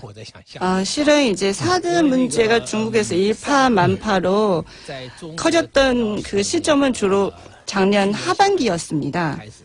근데 올해부터는 이제 북한이 미사일도 발사하고 제6차 핵실험도 강행한다는 이런 행동을 보이고 있어서 그래서 중국은 이제 북한에 대한 관심을 더 많이 쏟게 되고 있습니다. 그러니까 사드를 그렇게 많이 주목하지 않고 있는 것 같습니다. 이제는 점점 더. 네. 사드 때문에 작년 하반기에 한국 제품 불매 운동도 있었다고 들었고 그리고 한류 스타들 중국 드라마 출연이 취소된다든가 관광 분야에도 영향이 있고 그렇게 저희는 신문 시사를 통해 들었는데 작년 하반기에 그러면 중국에서 느끼는 사드 문제는 어느 정도로 심각한 거였어요? 저는 중국인도 그렇고 한국인도 그렇고 사드를 너무 심각하게 생각하고 있는 게 아닌가라는 생각을 합니다. 사드는 뭐 정치적이고 이제 군사 외교적인 문제인데요. 일단 사드의 역할을 놓고 보자면 일단 그 레이더를 600km에서 2000km까지의 탐측을 가능하다고 이게 얘기를 하는데요. 한국에서 사드를 지지하는 사람들은 이런 그 시스템이 한국을 보호할 수 있다고 이제 생각을 하는 거죠. 근데 중국은 이제 사드 시스템이 굉장히 중국을 위협하고 있다고 생각을 합니다. 실은 이제 미국의 이런 사드 시스템을 비롯해서 이런 이제 미사일 요격 시스템 같은 경우는 실효성을 봤을 때 여태까지 이제 17차례를 이제 요격 시험을 해봤는데 9차례만 성공을 했고 그리고 2004년부터 3차례도 이제 실패를 한 경험이 있습니다. 그래서 과연 이 시스템의 어떤 미사일 요격 능력이 어느 정도 있는 건지 그거는 이제 장담할 수 없는 거고요. 저는 사드는 굉장히 정치적인 문제라고 생각을 합니다. 사실은 중국에서 일반 사람들의 어떤 생각은 이제 정부의 어떤 입장이라든지 그리고 관병 언론의 어떤 입장에 많이 끌려다니는 부분이 있습니다. 그러면 중국의 일반적인 여론은 이제 중국 당국의 입장하고 같이 가는 거네요? 起码是大部分 제가 느끼는 건 그런 것 같습니다. 적어도 대부분의 일반 그 중국인들은 그 정부와 관변 언론들의 어떤 그 입장을 그대로 수용하는 것으로 보이고 있고요. 그리고 제가 이제 온라인상 인터넷을 통해서 이제 느꼈던 것도 그렇습니다. 그런데 아까도 말씀하셨지만 뭐 중국이나 한국이나 이 사드에 대해서 지나치게 민감하게 반응하는 것 같다고 말씀하셨는데, 그리고 이게 사드는 정치적인 문제라고 군사적인 문제라기보다는 그 관점에서 이것이 미국이 중국을 견제하려고 하는 것인데 그 사이에서 중국과 한국 사이에 지나치게 긴장관계가 만들어진 거 아니냐. 그래서 중국과 한국 사이는 이렇게까지 할 필요는 없다. 좀 더 부드럽게 문제를 풀어볼 필요가 있다. 이런 시각은 없는지 궁금한 거죠. 这个原因，我觉得这个责任应 예, 该 저는 이제 이 책임은 한국에 있지 않을까 생각을 합니다. 왜냐하면 박근혜 정부 초기에는 한중 관계가 역사상 유례 없는 가장 좋은 관계를 자랑을 했는데요. 그런데 이런 상황에서 그러니까 사드와 같은 중국에는 사실은 그렇게 위협적이지 않는 시스템이고, 그리고 한국한테는 그렇게 뭐 군사적으로 대단한 시스템이 아닌 거를 가지고 한중 관계를 이렇게 안 좋은 방향으로 얼음장처럼 만들었지 않았느냐. 이것은 한국의 책임이 있다고 생각을 하고요. 그리고 결과적으로는 일본만 좋아하지 않을까. 왜냐하면 아베 정부는 군국주의적인 어떤 사고를 가지고 있기 때문입니다. 박근혜 정부가 사드를 배치하기 직전까지도 사드를 배치하지 않을 거라고 조속한 시일 내에는 그렇게 얘기하긴 했었죠. 중국 정부에. 그 말씀하시는 것 같은데, 그죠? 事实上在萨德 사드 문제가 갑자기 튀어나기 전에는 중국과 한국 간의 어떤 관계는 정말 전 세계로 봤을 때도 가장 좋은 어떤 외교 관계가 아닌가 싶습니다. 이런 사드 문제가 갑자기 이제 얘기가 꺼냈고, 그리고 중국인들한테는 아무래도 어떤 충격이지 않을까 싶습니다. 但事实上真正到那个萨德 중국인이 사드에 대한 어떤 분노 같은 것은 사드 배치 직전까지는 가장 최고조였습니다. 왜냐하면 실질적으로 사드 배치한 것은 황교안 총리께서 이제 총리 대행 시절에는 이것을 진행을 한 거잖아요. 사실상 이제 사드 배치를 결정하고 나서 그 뒤에 중국인들의 어떤 관심사는 북한의 뭐 미사일 발사라든지 핵실험이라든지 이런 북한의 도발 때문에 관심사가 완전히 북한 쪽으로 옮겨갔습니다. 알겠습니다. 중국의 입장에서 보자면, 중국의 관점에서 보자면, 한국에도 큰 도움이 안 되는 시스템이고 중국에도 큰 위협이 안 되는 시스템인데 결국은 일본만 좋은 이 무기에 대해서 그렇게 집착하고 이 관계를 망가뜨렸냐 갑자기 박근혜 정부가, 이런 얘기인 것 같은데요. 그런데 이제 문재인 정부가 출범을 했어요. 사드 배치 책임 있는 정부는 이제 끝이 났고, 그러면 중국 지식인의 입장에서 보기에는 이 문제는 어떻게 풀어야 잘 풀릴까요? 저는 우선 중국과 북한의 관계에 대해서 좀 말씀드려야 할 것 같습니다. 일단 많은 한국 사람들이 생각하는 것처럼 중국과 북한의 관계는 그리 좋지는 않았습니다. 중국과 일본 그리고 한국과 일본의 관계가 매우 안 좋은 걸로 계속한다면 그러면 중국과 한국은 관계가 좋을 수밖에 없어요. 일단은 사드는 이미 배치했고 그리고 이미 어떤 이미 실종하는 어떤 문제로 봐야 됩니다.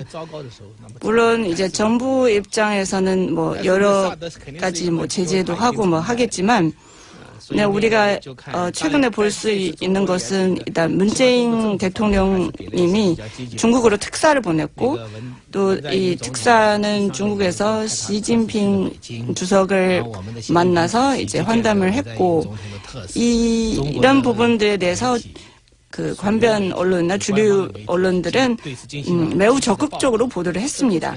그래서 이런 것들은 다 긍정적인 어떤 긍정적인 시그널을 우리한테 이제 시사를 하고 있고요. 근데 제 생각에는 중한 관계는 더 나빠질 수는 없을 것 같습니다. 이미 이제 최악의 상황이었기 때문에 더 이상은 나빠질 수 없고 이제는 나아지지 않을까라고 생각을 합니다. 그 정도로 나빴어요?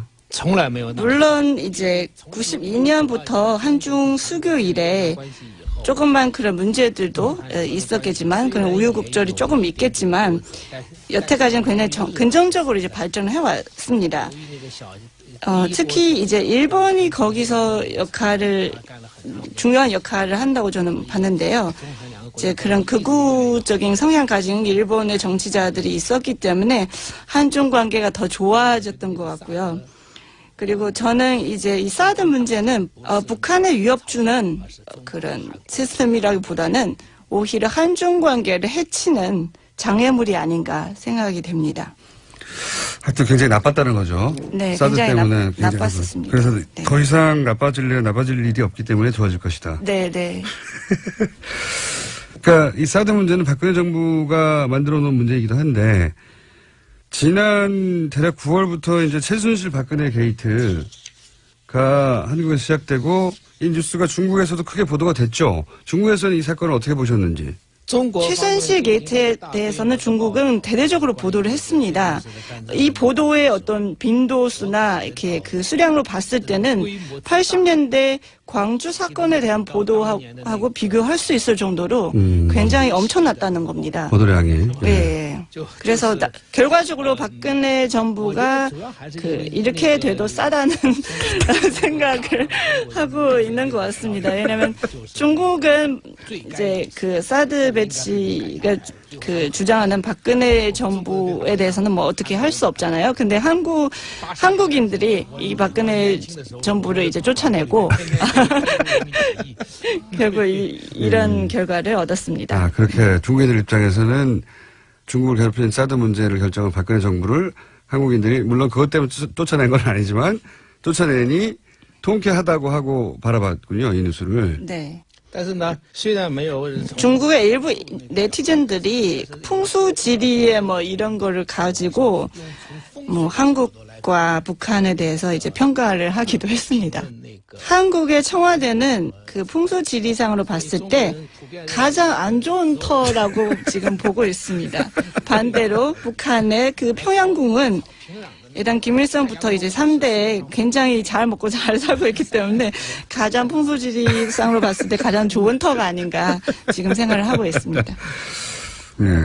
그런 재밌는 시각도 있네요. 여하간 중국의 입장에서는 이 사건이 바로 직전에 사드 문제 때문에 굉장히 관심이 높았고 그리고 탄핵되는 과정을 통쾌하게 바라봤다. 만약에 미국의 트럼프 대통령이 이제 한국을 계속 괴롭혔다면 그러다가 탄핵됐으면 우리도 통쾌했겠죠. 뭐 그런 정도로 이해합니다. 촛불 시위가 있고 탄핵이 실제로 되고 그리고 대통령이 파면되고 대선이 있고 이런 과정 전체가 중국에 보도가 됐을 텐데 중국에서는 일어나지 않을 일이잖아요. 이런 과정을 바라보는 중국인들의 심정, 시각, 관점 이런 게 궁금한 거거든요. 어떻게 느꼈을까? 저는 사실은 핸드폰을 통해서 촛불 시위 그때 모습을 지켜봤었는데요. 그리고 저는 이제 1989년도 그때天安门사건을 그것을 이제 떠올랐습니다. 1989년 5월에 이제 2번 정도의 100만 명이 넘는 중국인들도 모여서 이런 시위를 벌였었는데요. 뭐 평균적으로 매일 한 30만 명이 모였었던 것 같습니다. 예, 그것을 떠올렸습니다.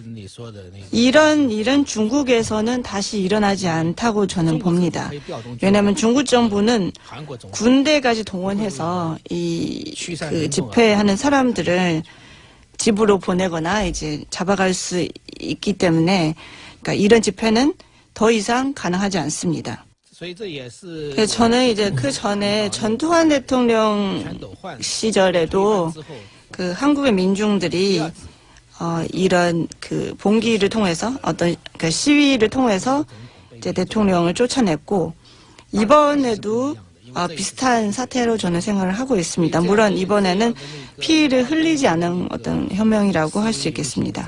이렇게 큰 규모의 어떤 집회 그거는 중국에서 일어날 수 없는 일이라고 생각을 합니다. 그런 데 대한 중국의 불만은 없나요? 그러니까 뭐랄까 당국의 보이지 않는 통제나 혹은 이런 집회를 강하게 규제하는 것이나 또는 뭐 인터넷상에서의 규제도 있고 이런 전반적인 통제에 대해서 중국인들이 답답해하거나 불만이 있는 건 없습니까? 이제 한국 촛불 집회를 보다가 물론 정치 상황은 다르지만 우리도 저런 문화가 있었으면 좋겠다라고 하는 불만이나 그런 거는 형성돼 있지 않나요? 중국 문화 저변에 혹시?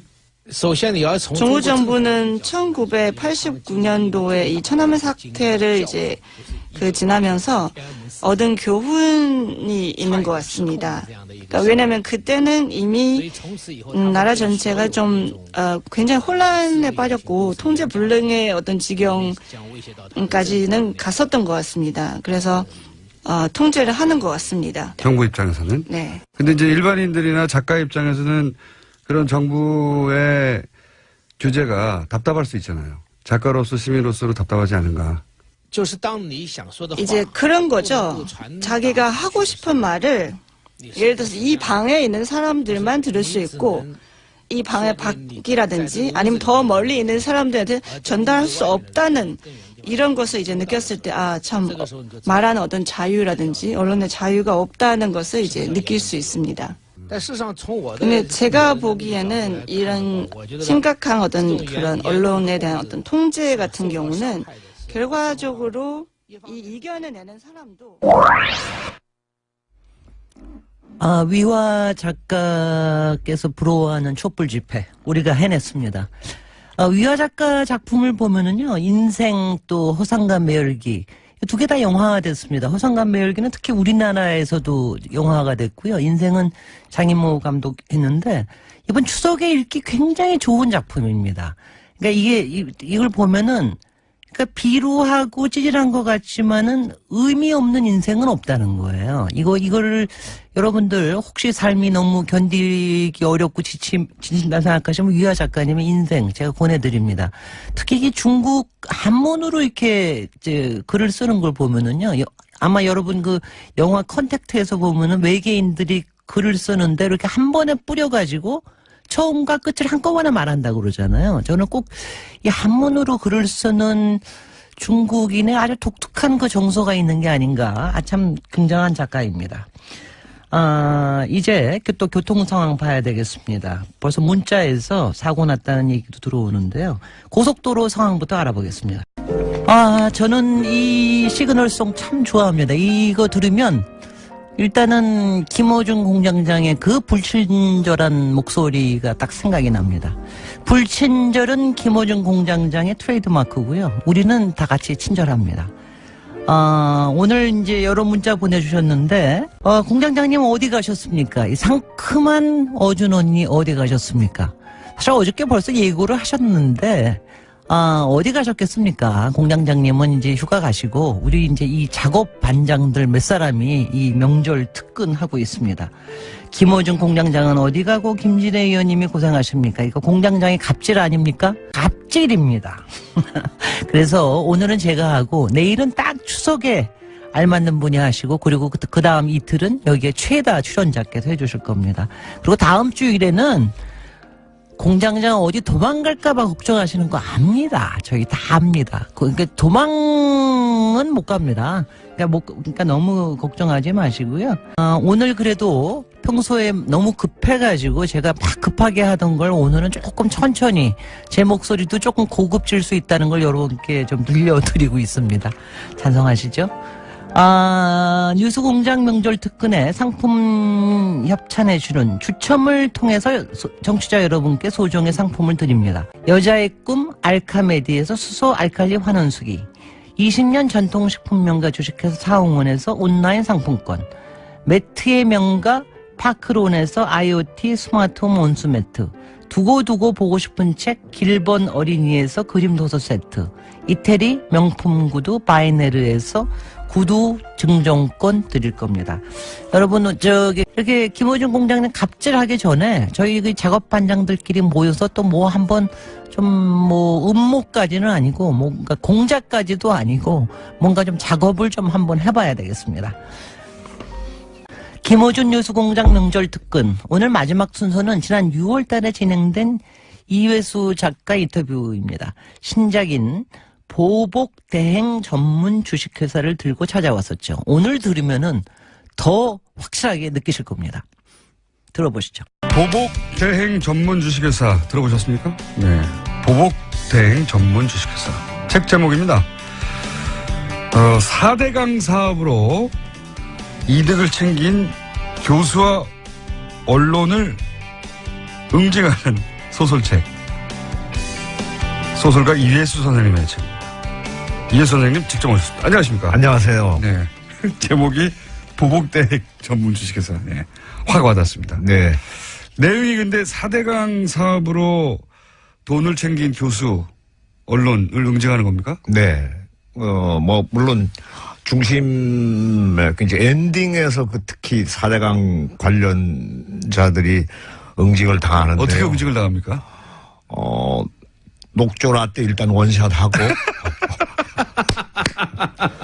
그리고 이제 그 원흉으로 상징되는 인물이 있습니다. 딱히 누구라고 이름을 거론할 수는 없습니다만은 소설 속에서는 MS로 지칭되죠. MS로 지칭. 예, 그 경상도 말로 문디 새끼의 그 이니셜입니다. MS로 지칭되는 소설 속의 인물. 예, 그래서 그 공주보에 거꾸로 처박혀서 녹조라 때 뒤집어 쓰고 거기서 설사하고 그러는 그 장면들이 나옵니다. 예. 아니 근데 왜 소설의 소재가 이게 10년 만에 10몇 년 만에 쓰신 소재 아닙니까? 네. 소재가 어떻게 4대강이 됐나요? 근데 제가 볼 때는 사실은 세상이 너무 썩어서 이제는 마침내 그 생명의 근원이 되는 물조차도 다 썩어 문드러지게 만들었는데 그것은 제가 생각할 때는 인간이 썩었기 때문에 물조차 썩는 시대가 왔다고 생각했습니다. 그래서 4대강이 그걸 상징한다고 보셨군요. 네네. 그리고 인간 세상을 썩지 않게 만들어야 되는 방부제 역할을 해야 할 사람들이 오히려 부패 촉진제 역할을 했다 이렇게 단정을 하고 이것을 소설 속에서라도 응징을 해야 되겠다 이렇게 생각을 했습니다. 응징의 주체는 누가 되는 겁니까 소설 속에서? 정동원이라고 하는 주인공인데요. 30살의 그 은둔형 외톨이입니다. 은둔형 외톨이. 외톨이인데 선생님의 저의 그 옛 모습이죠. 페르소나입니까? 소설 속에서. 그래서 그 젓가락 날립니까 그 친구가? 아니 그렇지는 않습니다만 나무들과 대화가 가능한 나무들과 대화가 가능한 채널로입니다. 나무들과 평소에 대화를 하다가 네네 이 4대강 사업이 끼치는 폐해를 직접 경험하고 본인이 직접 나서서 이들 응징하는 나무로부터 정보를 얻죠. 나무로부터 정보를 그러니까 그 응징을 당해야 할 사람들의 비리 누구를 만났는지 어떤 일을 했는지 이것을 집안에 다 나무 한 그릇씩은 화분이든 식물 하나씩은 키우지 않습니까? 그래서 그 백냥금이라고 하는 식물로부터 정보를 얻습니다. 식물들이 국정원 역할을 하는 거네요. 그렇습니다. 맞습니다. 국정원 식물들이 정보를 이 그 30살의 주인공에게 전해주고 원래는 이제 나무들과 대화하고 이렇게 자연 속에 살던 인물인데 도저히 그냥 지나갈 수는 없다. 그래서 찾아났습니까? 이 사람들은? 그 식물들을 대개 보면은 거의 그 동물하고 다른 점이 뭔가 하면은 한 자리에 붙박여서 딱 선체로 다 생존을 의식주 문제를 해결하지 않습니까? 그래서 저는 조금 동물들보다는 그 생존에서 상당히 좀 신사적이고 그야말로 헌신적인 이런 생명체로 이 4대강의 그 욕망의 그 매몰된 인간들을 동물적이라고 보셨고. 그렇죠. 예, 네, 그렇습니다. 자기 자리에서 자기 역할을 해나가는 소시민들을 이제 식물적이라고 보신 거네요. 그래서 이런 소시민이 복수에 나서는. 그렇습니다. 녹조 라떼를 퍼먹게 함으로써. 설사를 하게 만들고. 예. 그리고 그 이제 고양이 이마에다가 대못을 박는 또 젊은이가 하나 나옵니다. 그래서 동물을 학대한다든가. 예. 그 다음에 또 어린이를 학대한다든가. 또는, 이제 정치적인 권력을 이용을 해서.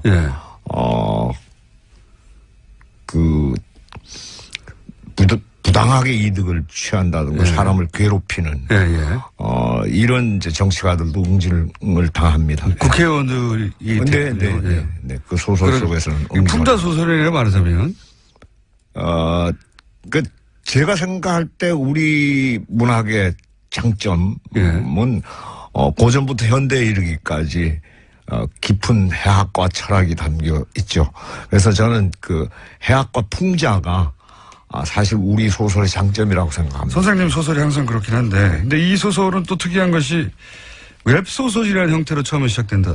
네. 웹소설이라는 게 인터넷에 연재하는 소설인 겁니까? 그렇습니다. 웹툰처럼. 웹툰 요즘 만화 연재 많이 하는데, 소설책을 그러면 이 소설을 달락달락 계속 연재 오신 거예요? 네. 이거 몇 년간 연재하신 겁니까, 이게? 몇 달 되지 않았습니다.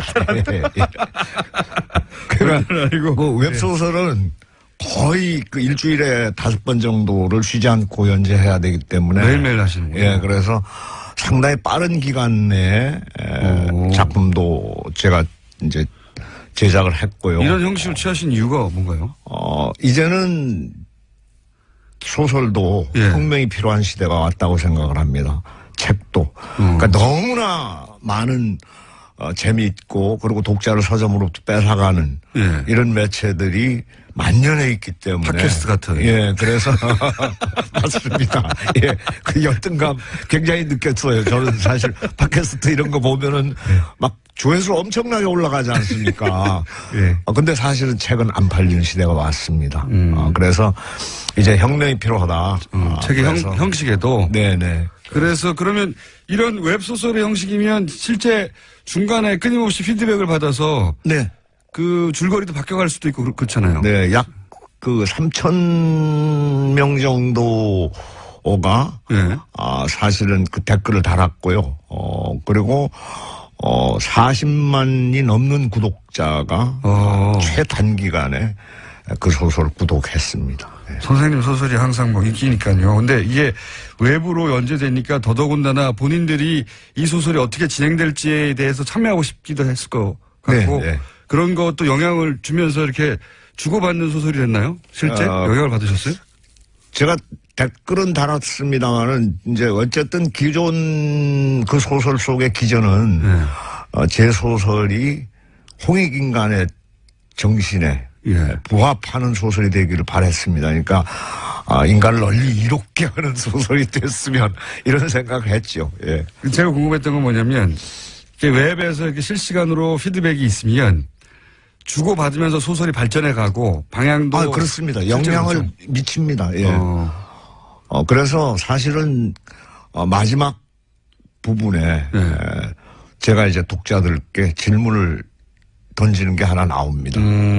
그리고 모든 독자가 그 질문에 갇혀버리게 만드는 이런 전략이 사실은 댓글들을 통해서 제가 느끼게 된 발견해낸 방법입니다. 그 소설가하고 독자들이 일종의 공동 작업을 해가면서 소설을 완성해가는 거네요? 거의 그렇게 보시면 좋죠. 웹소설은 특히. 이런 거 처음 해보셨죠? 예, 처음입니다. 반응이 뜨겁고 그래서 책으로 이제 출판되는 거고. 네네. 앞으로도 이런 형식의 웹소설이 더 나올 수도 있겠네요? 그렇습니다.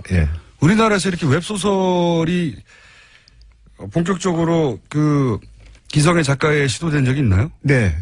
박범신 작가라든가, 또는 조정래 선생 같은 경우에는, 실제로 먼저 책 내기 전에 연재부터 했었습니다.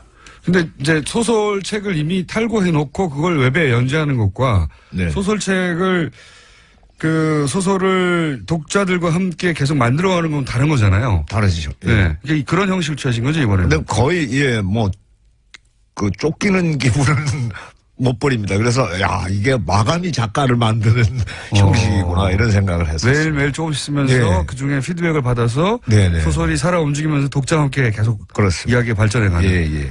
재밌겠습니다. 보복대행 전문 주식회사라는 책이고요. 그래서 이제 결국은 보복은 좀 소박하네요. 녹차 라떼를 퍼먹이는 것으로. 많이 먹나요? 많은 인물들이? 아, 거기 이제 보면은 네. 빙의목이라는 용어가 새로 등장합니다. 빙의목. 네. 그래서 우리나라의 그 재웅이라고 하는 용어가 있는데요. 지프로 만든 사람의 형상입니다. 예. 거기에 이제 바늘을 찌르거나 예. 이렇게 해가지고 어떤 뭐 상처를 낫게 하거나 아니면 또 보복을 그 수행하거나 하는 그런 형식인데 옛날에 무당들이 쓰던 방식입니다. 주술. 예. 그런데 그 나무가 예. 빙의목을 자처합니다. 자기가 스스로. 내가 그 사람을 대신하겠다라고 해서 나무가 희생되는 거죠. 그래서 만약에 고양이 이마에 대못을 박은 사람한테는 실제로 그 사람이 되어서 빙의목이 자처하면은 거기 그 나무에 못을 박아서 고통을 함께 나눕니다. 예, 그런 방식으로? 예, 그런 방식이 있죠. 그리고 막 자르기도 합니다. 팔을 자르면은, 그러니까 나뭇가지 하나를 잘라내면 팔이 잘리는 고통을 느끼게 되는 것이죠. 보복은 충분히 이루어질 것 같습니다. 예. 저기, 아마도 거기 참여한 독자인가 봐요. 문자 중에 실지렁이를 먹는다고. 그래요? 거기 실지렁이가 그러니까 4대강 최악의 오염 상태일 때 등장하는 번식하는 그 실지렁이인데요. 뻘에서만 자란다고. 네. 근데 그거를 먹지는 않고 거기 MS의 부인이 한식의 세계화에 종사하지 않았습니까? 그래서 그 한식의 세계화는 실패했고 사실은 거기에 요리에 참여했던 사람들이 사실은 창란을 일으켜서 거기에 그 의식의 그 연갓이라고 하는 것이 있습니다. 그 나무 이제 수령이 높은 나무들이 가능한데요. 자기 자신이 의식의 연가지가 돼서 그 의식 자체가 MS의 의식 속에 들어가서 뇌를 장악해버립니다. 그래가지고,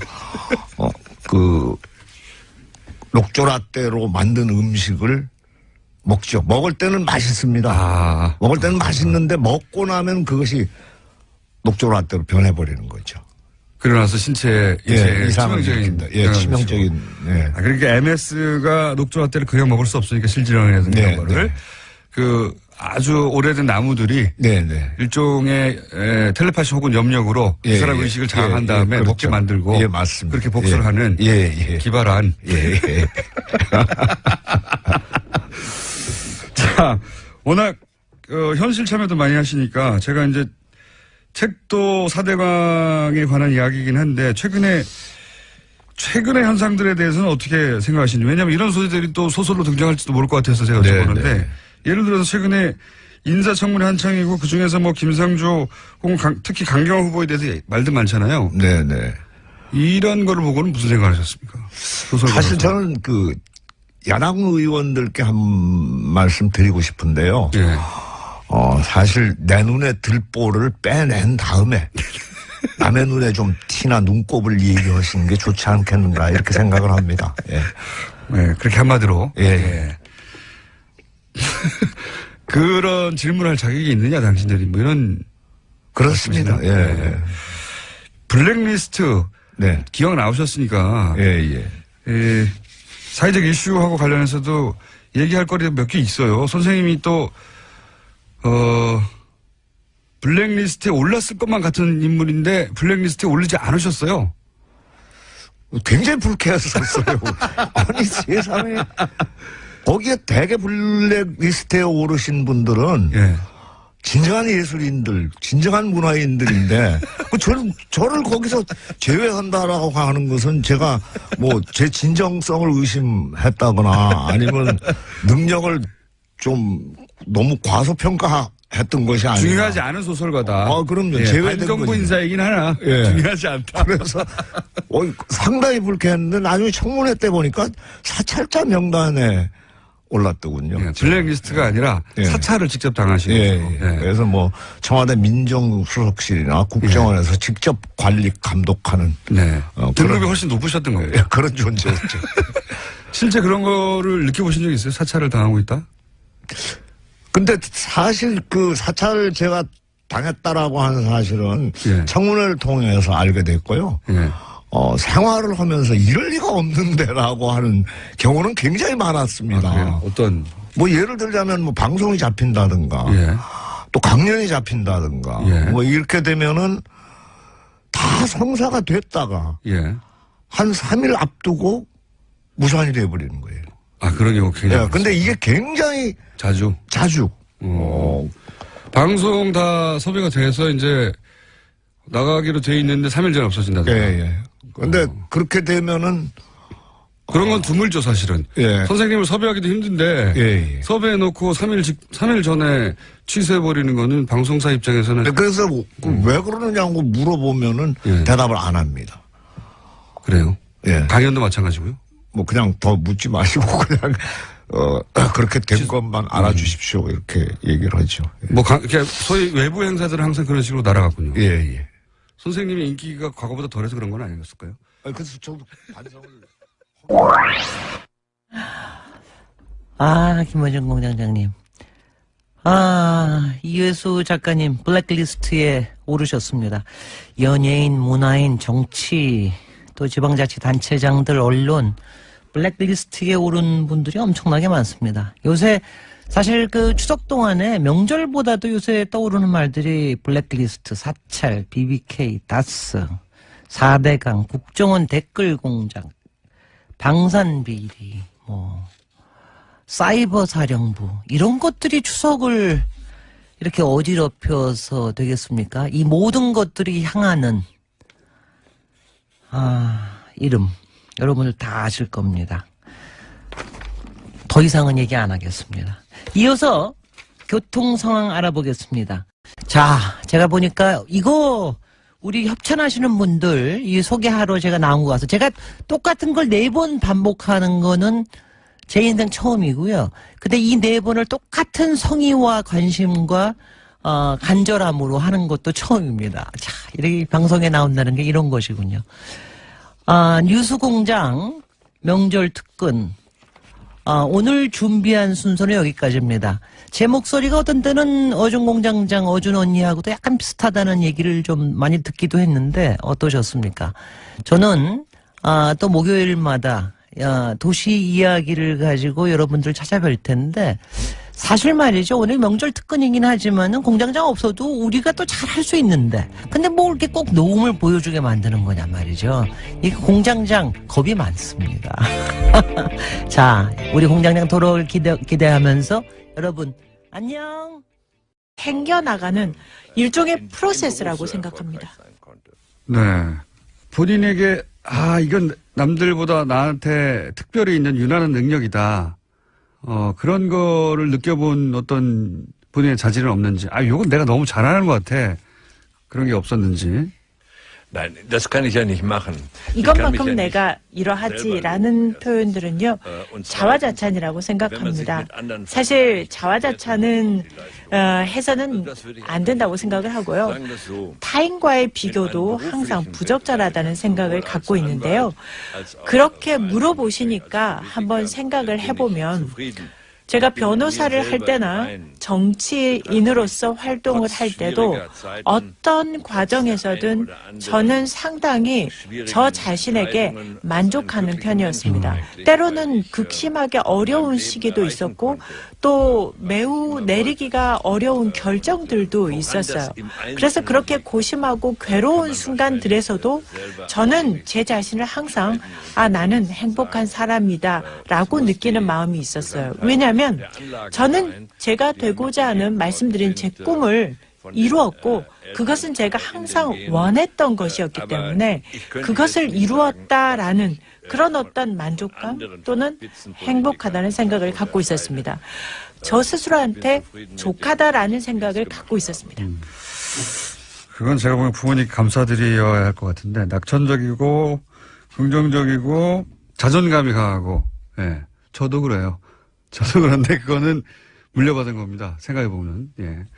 독일 총리를 하셨으니까 이 질문을 드리지 않을 수가 없습니다. 이제 분단 국가인 우리로서는 독일의 통일을 굉장히 부러워하는데 이 우리 한반도 문제에 있어서 예를 들어서 가장 강력한 영향을 미치는 미국은 통일을 표면적으로는 지지한다고 하지만 남한에는 실제로 그동안의 역사를 보면 실제 통일을 지지했었다면 뭐 북한과 평화협정을 맺고 그리고 북한의 체제 보장을 약속해서 이 평화적인 환경을 오랫동안 지속될 수 있는 평화 환경을 만들었어야 하는데 지금 뭐 60년 이상 평화협정을 맺지 않고 있기 때문에 이 남북의 긴장 관계를 군사적으로, 경제적으로, 전략적으로 미국 이익에 부합되도록 활용한 측면이 있어 보이거든요. 근데 독일은 이런 미국이나 혹은 반대하는 영국이나 혹은 프랑스, 우리도 일본이나 중국이나 미국이 있는데 어떤 전략으로 대했는가, 어떻게 통일로 이끌어가는데 그 주변국들을 통일을 지지하도록 만들었는가 이런 게 궁금한 겁니다. 예. 영국, 프랑스, 네덜란드 이런 유럽의 국가들에 있어서 일단 중요한 것은 나토 동맹 체제라는 것이 하나가 있습니다. 그런데 전체적으로 볼 때 유럽은 당시 독일의 분단을 통해서 또는 구동구권 소련 이런 체제 하에서 사실 유럽이 분단되어 있다가 소련 동구권이 무너지면서 유럽이 통일이 돼버린 거예요. 이 역사적인 사실이 먼저 선행된 거죠. 그러다 보니까 영국 같은 경우도 대처 총리가 엄청나게 의구심을 갖고 여기에 반대하고 그랬죠. 그런데 전체적인 대세라는 것이 이제 유럽이 통합이 됐다. 유럽의 분단이 극복됐다라는 것이 대세였어요. 그러다 보니까 미국도 물론 통일된 유럽의 이해관계가 있었을 겁니다. 그것이 경제적인 이유든 정치적인 이유든 이해관계가 있었겠죠. 또는 러시아에 대해서든 어쨌든 어떤 이유든 간에 역사적으로 유럽이 통합된 이 큰 흐름이 있었고 그다음에 헬무트 콜 총리가 통일을 밀어붙인 거죠. 지금이야말로 통일이 될 절호의 기회라는 것을 간파하고 밀어붙이니까 유럽이 통일된 마당에 독일만 분단으로 남아 있어야 한다라는 게 이게 명분이 없어진 거예요. 바로 그러한 명분 때문에 영국도 어떻게 보면 대처가 결국은 그 명분 앞에서 자신의 그런 유보적인 입장을 결국 내려놓을 수밖에 없었다라고 생각을 합니다. 두 번째는 구동독에서 사람들이 대량 탈출을 시작한 겁니다. 헝가리라든지 이런 다른 동유럽 국가들로 그냥 국경을 넘어가 버린 거예요. 그래서 구동독에 있는 사람들이 이렇게 대량 탈출을 할 때 서유럽권에서 다들 굉장히 놀라는 상황이었거든요. 그리고 통일에 대해서 강대국들의 우려, 걱정 없을 수가 없죠. 독일이 너무 강력해지는 것 아닌가. 여기에 대한 두려움은 항상 있었습니다. 그런데 두 가지. 통일된 독일이 유럽연합의 일원으로 남는다. 즉 유럽이라는 큰 집에 통합된 한 일원으로 남는다는 것. 이 메시지가 중요했고요. 두 번째는 헬무트 콜이 고르바초프와 협상을 해서 통일된 독일은 통일 이후에도 나토의 일원으로 남겠다라는 이 두 가지가 있었기 때문에 주변국의 우려를 불식시킬 수 있었습니다. 좀 전에 미국의 어떤 이해관계 때문에 이런 분단의 평화협정을 하려면 했을 텐데 이런 미국의 이해관계도 말씀을 하셨는데 저는 이 분단에 대한 이해관계가 미국만 있는 것인가 하는 생각도 해봅니다. 자, 그렇다면 이 분단을 극복하기 위해서 한국에는 어떤 일들이 일어나야 하고 한국은 무엇을 해야 할까 하는 생각을 해보면요. 저는 이 한반도 문제라는 것은 주변 3강국, 중국, 러시아, 미국 이 3개 대국이 공동 보조를 해야만 가능하다고 생각합니다. 최근에 그 북한 제재 안보리 결정에서 보듯이 이들 국가들이 공동 보조를 해야만 뭔가 이루어질 수 있다는 건데요. 즉 안보리에서 뭐 제재가 타결되기는 했습니다만은 이 3개국이 중국, 러시아, 미국이 진정한 공동 보조의 전략을 가지고 있는가에 대해서 생각해 볼 필요가 있겠습니다. 미국의 트럼프 대통령이 만일에 계속해서 중국에 대해서는 경제적인 압박을 가하고 러시아에 대해서도 고립 정책을 편다면 어떻게 이 두 강대국과 미국이 공조할 수 있을까요?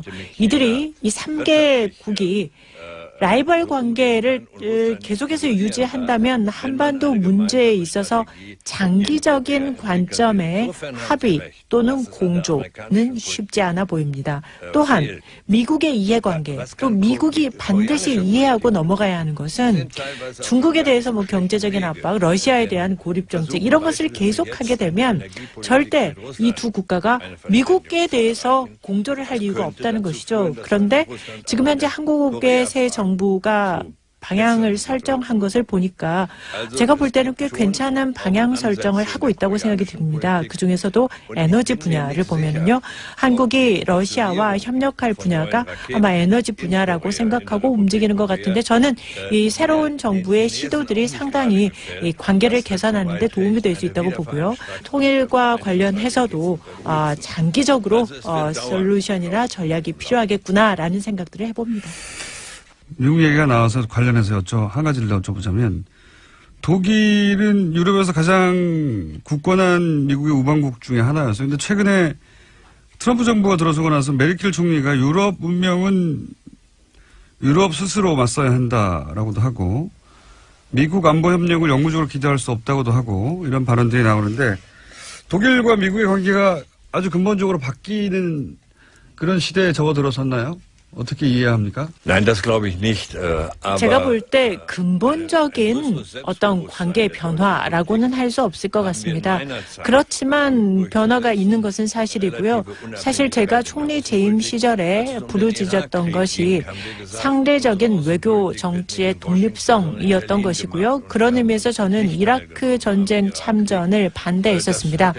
우리의 대외 정책은 워싱턴에서 결정되는 것이 아니라 베를린에서 결정한다라는 것을 표방하고 참전 반대를 했던 것이죠. 물론 이러한 저희의 상대적 독립성의 외교가 미국 사람들이 좋아할 리는 없었을 것입니다. 그러나 그렇다고 해서 저는 미국도 그것을 인정할 수밖에 없다고 생각하고요.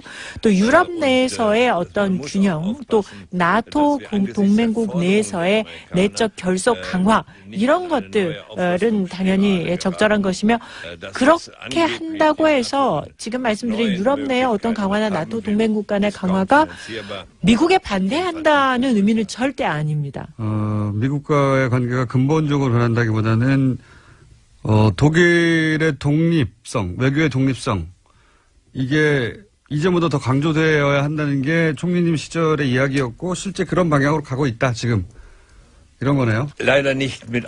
안타깝게도 지금 다 그렇지는 못했습니다. 독일이 미국에 대해서 상당히 많은 것들을 이미 다 양보하고 가고 있는 부분들이 있다고 생각하고 러시아와의 관계에서도 그런 것들이 있고요. 이 부분은 외교 정책에 있어서 어떤 더 자신감, 당당함, 스베레너티를 가지고 할 필요가 있다라고 생각을 하는 건데 미국이 대체 뭘 원하는지를 지금 아무도 알 수가 없다는 겁니다.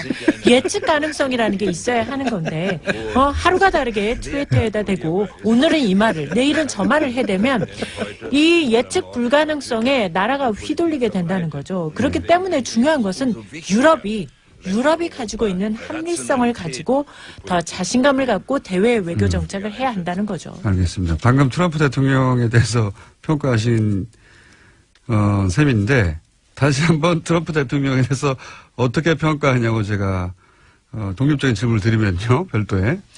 George W. Bush, 조지 W. 부시 대통령의 미국 정책을 제가 한 정책은 아니죠. 그런데 부시는 대화를 할 능력이 있는 사람이었죠. 역량이 있는 참모진이 있었고 부시 대통령이 역량 있는 참모진의 얘기에 귀를 기울였다는 겁니다. 그런데 트럼프의 경우에는 모릅니다. 내일 무슨 정책이 나올지 모르고 이 문제는 전 세계 최대 강국이 슈퍼 파워가 내일 어떤 일을 할지 예측 불허하다라는 것이 전 세계 국제 정세의 문제인 거죠. 그래도 그나마 안도는 미국의 대통령 임기가 4년이어서 그나마 안도를 합니다.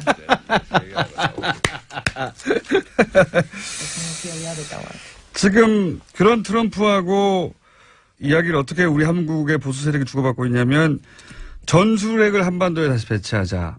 그리고 트럼프 역시 그런 가능성이 있을 수도 있다. 이런 언급을 내비치고 전술핵을 한국에 다시 갖다 놓는 얘기를 하고 있는데 물론 현 정부는 반대하고 있습니다.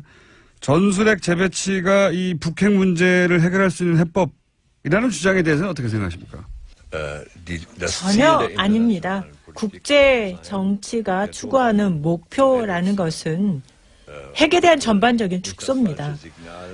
이러한 시도는 북한의 핵무기 가능성에 대해서 남한도 핵으로 여기에 대응한다. 이런 식의 잘못된 시그널을 보내서는 안 된다고 생각하고요. 또한 새 정부가 한국 정부가 여기에 반대한다고 하니까 이것은 아주 잘 결정하신 것으로 판단됩니다. 이건 어떻습니까? 한국 보수에서는 북한과는 대화가 무의미하다. 그래서 실제 지난 9년간 북한과 대화가 완전히 단절했거든요. 그런데 문재인 정부는 대북 제재 그리고 대화 재개를 동시에 추진하는 게 기본 방침이에요. 예. 이런 문재인 정부 대북 기조에 대해서는 어떻게 생각하십니까? 전적으로 옳은 정책이라고 생각하고요. 매우 합리적이라고 생각합니다. 문재인 정부가 추진하는 그 정책을 잘 관철시키기를 바라겠습니다. 북한이 대화 능력이 없다라는 판단은 맞는 판단입니다. 바로 그렇기 때문에 한편으로는 제재를 통한 압박을 가하면서도 다른 한편으로 동시에 우리는 대화를 할 준비가 돼 있다라는 신호를 보내는 이 동시정책, 이것은 매우 중요하다고 생각하고요. 북한은 자기의 체제를 유지하기 위해서는 대화 능력이 없는 것으로 하는 것이 자기 체제 유지에 유리하다고 생각해서 그렇게 하고 있는 것 같은데 남한은 적어도 대화를 할 준비가 돼 있다라는 것으로 신호를 보낼 필요가 있습니다. 마지막으로 시간이 없으니까 문명 국가를 귀한 이 책은 어떤 독자에게 필요한 책인지. 저는 정치의 꿈을 가진 분이라면 누구라도 읽어볼 만한 책이라고 권해드리고 싶습니다. 특히나 오늘날에 우리가 민주주의 사회를 유지하고 그리고 깨어있는 민주주의 사회를 미래에도 원한다면 젊은이들이 정치에 관심을 갖고 또 참여해야 합니다. 그런 의미에서 오늘날의 정치가 나아갈 방향 그리고 깨어있는 민주주의의 수호 이런 것에 관심이 있는 사람이라면 누구나 읽어보면 좋지 않을까 싶고 특히 그러한 정치에 참여하고자 하는 의지가 있는 사람이라면 도움이 되지 않을까 생각해봅니다. 알겠습니다. 감사하고요. 그리고 아마도 4번 의원하고도 총리가 되는 법이 궁금한 분들도 이 책을 읽으시면 좋을 것 같습니다. 감사합니다. Vielen herzlichen Dank. 재밌게 들으셨어요? 참 유머가 있죠, 슈레저 총리. 김어준 공장장이 참 스스럼 없이 질문하는데 아주 유머러스하게 답변하는 게 참 인상적이고요. 저는 이게 인상적인 것 같아요. 지금 슈레저 총리 인터뷰 내용에도 나오는데 전임 콜 총리에 대해서 굉장히 평가를 하고 또 사실 메르켈 총리도 이 자서전에 대해서 상당히 평가를 하고 이 전임에 대해서 이렇게 평가를 하는 거 이게 독일의 사실은 저력 아닌가 하는 생각이 들어요. 요새 이제 독일이 한참 잘 나가지 않습니까? 요새는 이제 세계 리딩 국가가 미국이나 러시아가 아니라 이게 뭐 독일 아닌가 할 정도로 요새 정말 잘 나가는데 경제적으로 또 국제 정치적으로 잘 나가는데 이게 다 슈레더 총리 시절의 이 역할 때문에 지금 메르켈 총리도 참 잘 나간다. 그래서 이런 사람이 이렇게 자서전을 통해서 역사의 기록을 남긴다 하는 게 얼마나 좋은 일인가. 우리도 이런 전통이 생겨야 되는데 말이죠. 김어준 공장장님, 앞으로 세계 명사를 계속 인터뷰하시겠다고 막 그러신다고 그럽니다.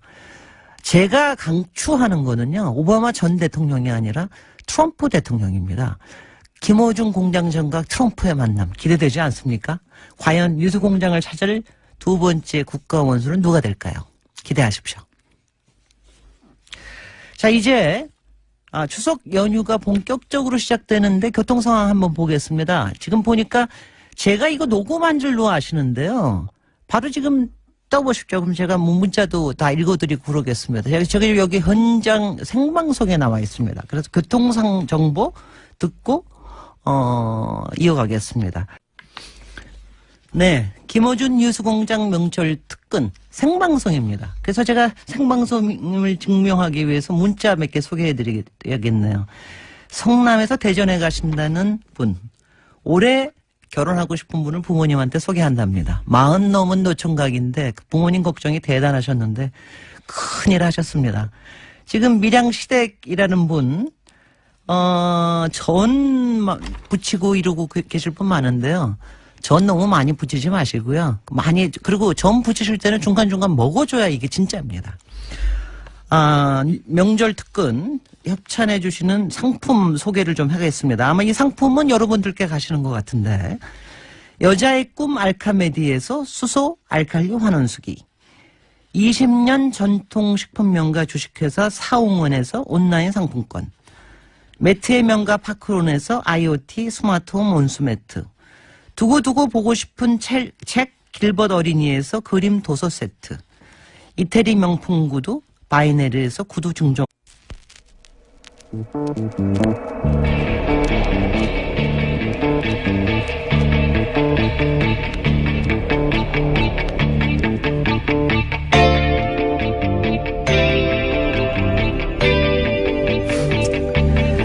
안녕하십니까.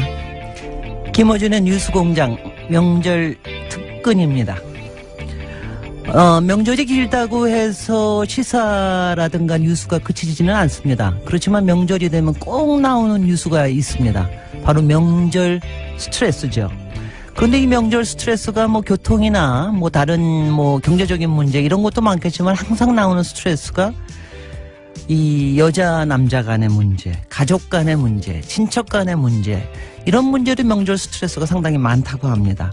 사실 이게 저는 이제 이런 뉴스가 나올 때마다 이게 진짠가 정말 그런가 이런 생각도 많이 드는데, 팩트를 보면 실제로 추석 이후에 이혼율도 좀 늘고, 그리고 추석 기간 중에 요새는 폭력 사고도 적지 않은 걸 보면 분명히 문제가 있긴 있는 것 같습니다. 그런데 이렇게 명절 뉴스가 지난 10여 년 동안 굉장히 많이 됐는데, 그러다 보니까 요새는 좀 많이 나아지기도 하는 것 같이 보입니다. 아마 우리가 아마 신경을 써야 될 거는, 우리가 아무렇지도 않게 보내는 말이 상처를 줄 수도 있다. 그리고 특히 지나친 관심은 상처를 만들 수도 있다. 이거를 우리가 명절에 각별히 주의해야 하는 게 아닌가 싶습니다. 여러분 놀라셨죠? 김어준 목소리랑 조금 비슷하지 않습니까? 제가 목요일 도시 이야기 코너를 진행하는 김진애입니다. 오늘은 여러분과 함께 2시간을 같이 해보겠습니다. 어저께 들으니까 오늘이 명절 특근 첫날인데요. 어제 들어보니까는 김어준 뉴스공장의 명절 특근 프로그램에 협찬이 엄청나게 많더라고요. 그걸 다 읽으시는데, 특히 어저께 유홍준 선생님이 나오셔서 그걸 다 읽는 걸 보고 제가 기겁을 했는데요. 그걸 시키는 김어준 공장장도 참 대단했습니다. 명절 특근 프로그램에 협찬해 주시는 여러분들이 많습니다. 이제 시작해 보면, 올해에도 가족을 위해 국가 건강검진 꼭 받으세요. 국민건강보험공단, 서민의 원스톱 금융파트너 1397, 서민금융통합지원센터, 도착은 빠르게 가는 길은 편하게 U+1 내비, 고향 가는 길 안전운전이 최고의 보호입니다. 더케이 손해보험 에듀카, 귀성길 피곤할 땐 든든한 비락식혜로 재충전, 깨끗하고 안전한 에너지로의 전환 한국지역 난방공사, 국민과 함께하는 든든한 행복에너지 한국전력, 대한민국이 아끼는 물 제주 삼다수, 생활 속 불합리한 차별 법제처에 신고하세요. 차별법령신고센터. 감사합니다. 김어준의 뉴스공장 명철 특근은 어떻게 진행되냐 하면 지난 1년 동안에 정말 많은 그 인터뷰 하이라이트가 있었는데요. 오늘은 그 하이라이트 중에서 책을 들고 뉴스공장을 찾아오신 국내외의 대표적인 명사 인터뷰를 준비해봤습니다. 김어준 뉴스공장 명절 특근 지금 바로 시작합니다.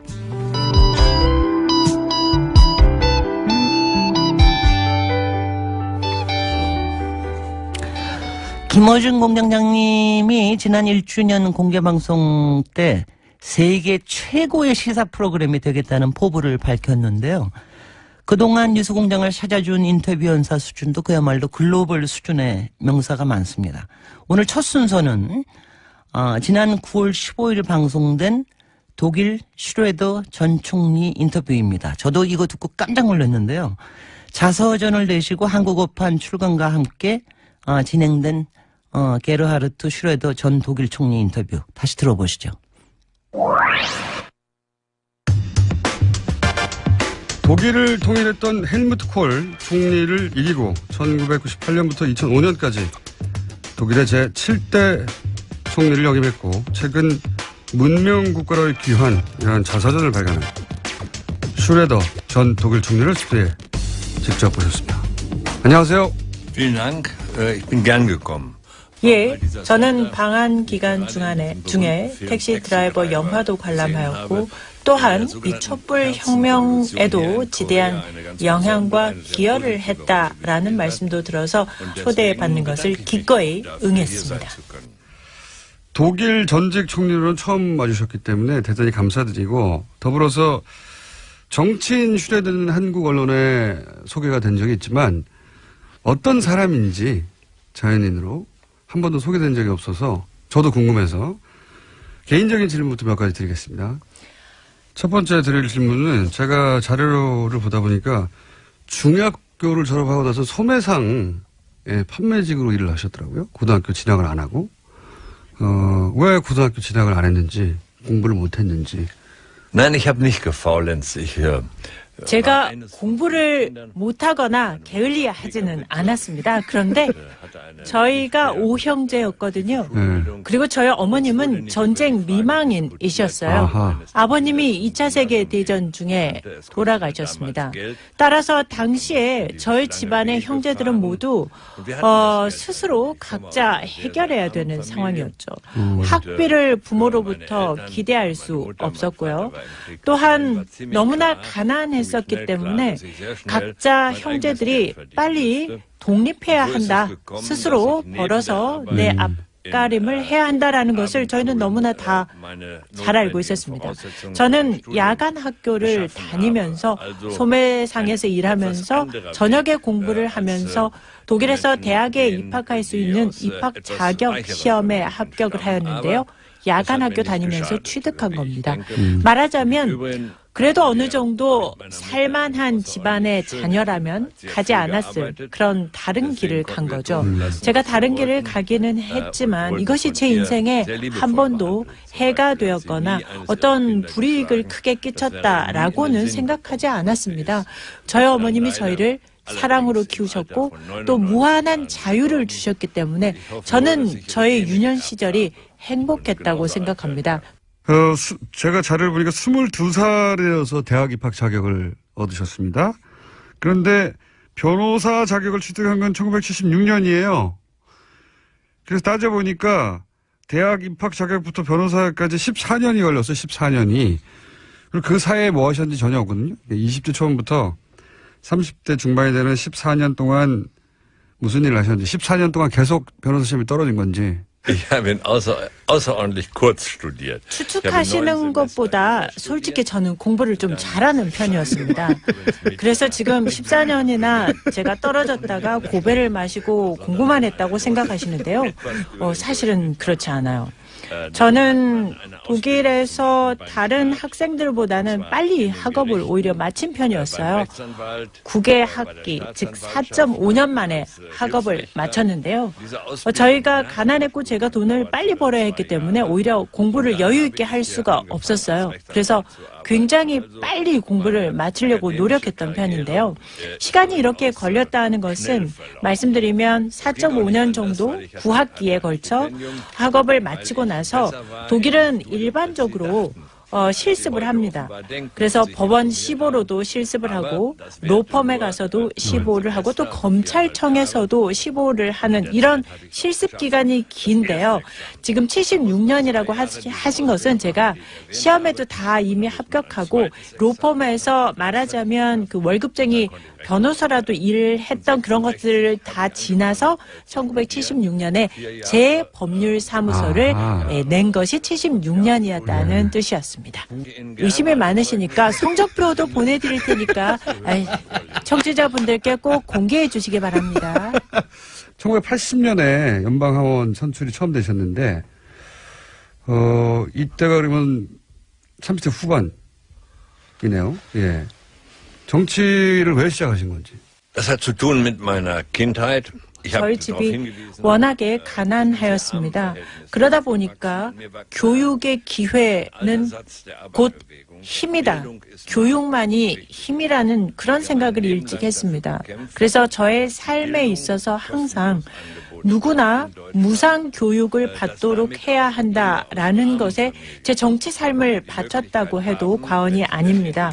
그래서 가난한 집 아이들도 부모의 돈이 없어도 열심히 노력만 하고 교육을, 즉 대학 교육을 돈 없어도 받을 수 있는 기회가 있다면 부모가 가진 부에 관계없이 자기 삶에서 성공할 수 있다는 것. 그래서 저는 교육에 있어서 교육의 정의, 모든 사람에게 있어서의 무상교육, 이것을 위해서 헌신했다고 생각합니다.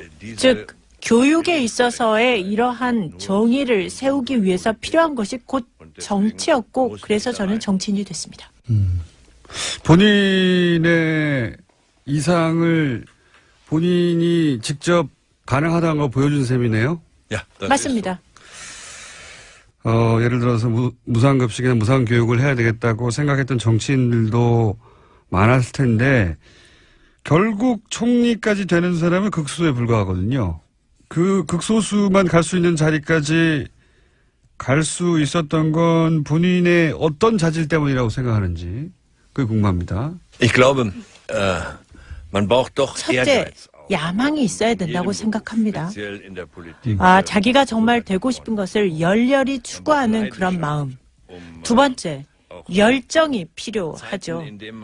다른 어떤 것보다도 나는 이것이 정말 되고 싶다 하는 열정. 그 다음에 세 번째는 커뮤니케이션 능력이라고 생각되는데 커뮤니케이션은 사실 정치에서 가장 중요한 자질이라고 볼 수도 있습니다. 왜냐하면 정치라는 것이 사람을 이해하고 사람과 소통해야 되고 그들을 감지할 수 있어야 되는데 이것은 탤런트라고 생각합니다. 그리고 제가 지금 말씀드린 이 모든 것들은 태어날 때 갖고 태어나는 것이라기보다는요. 정치적인 삶을 하는 그 프로세스 과정에서 자연스럽게 배워나가고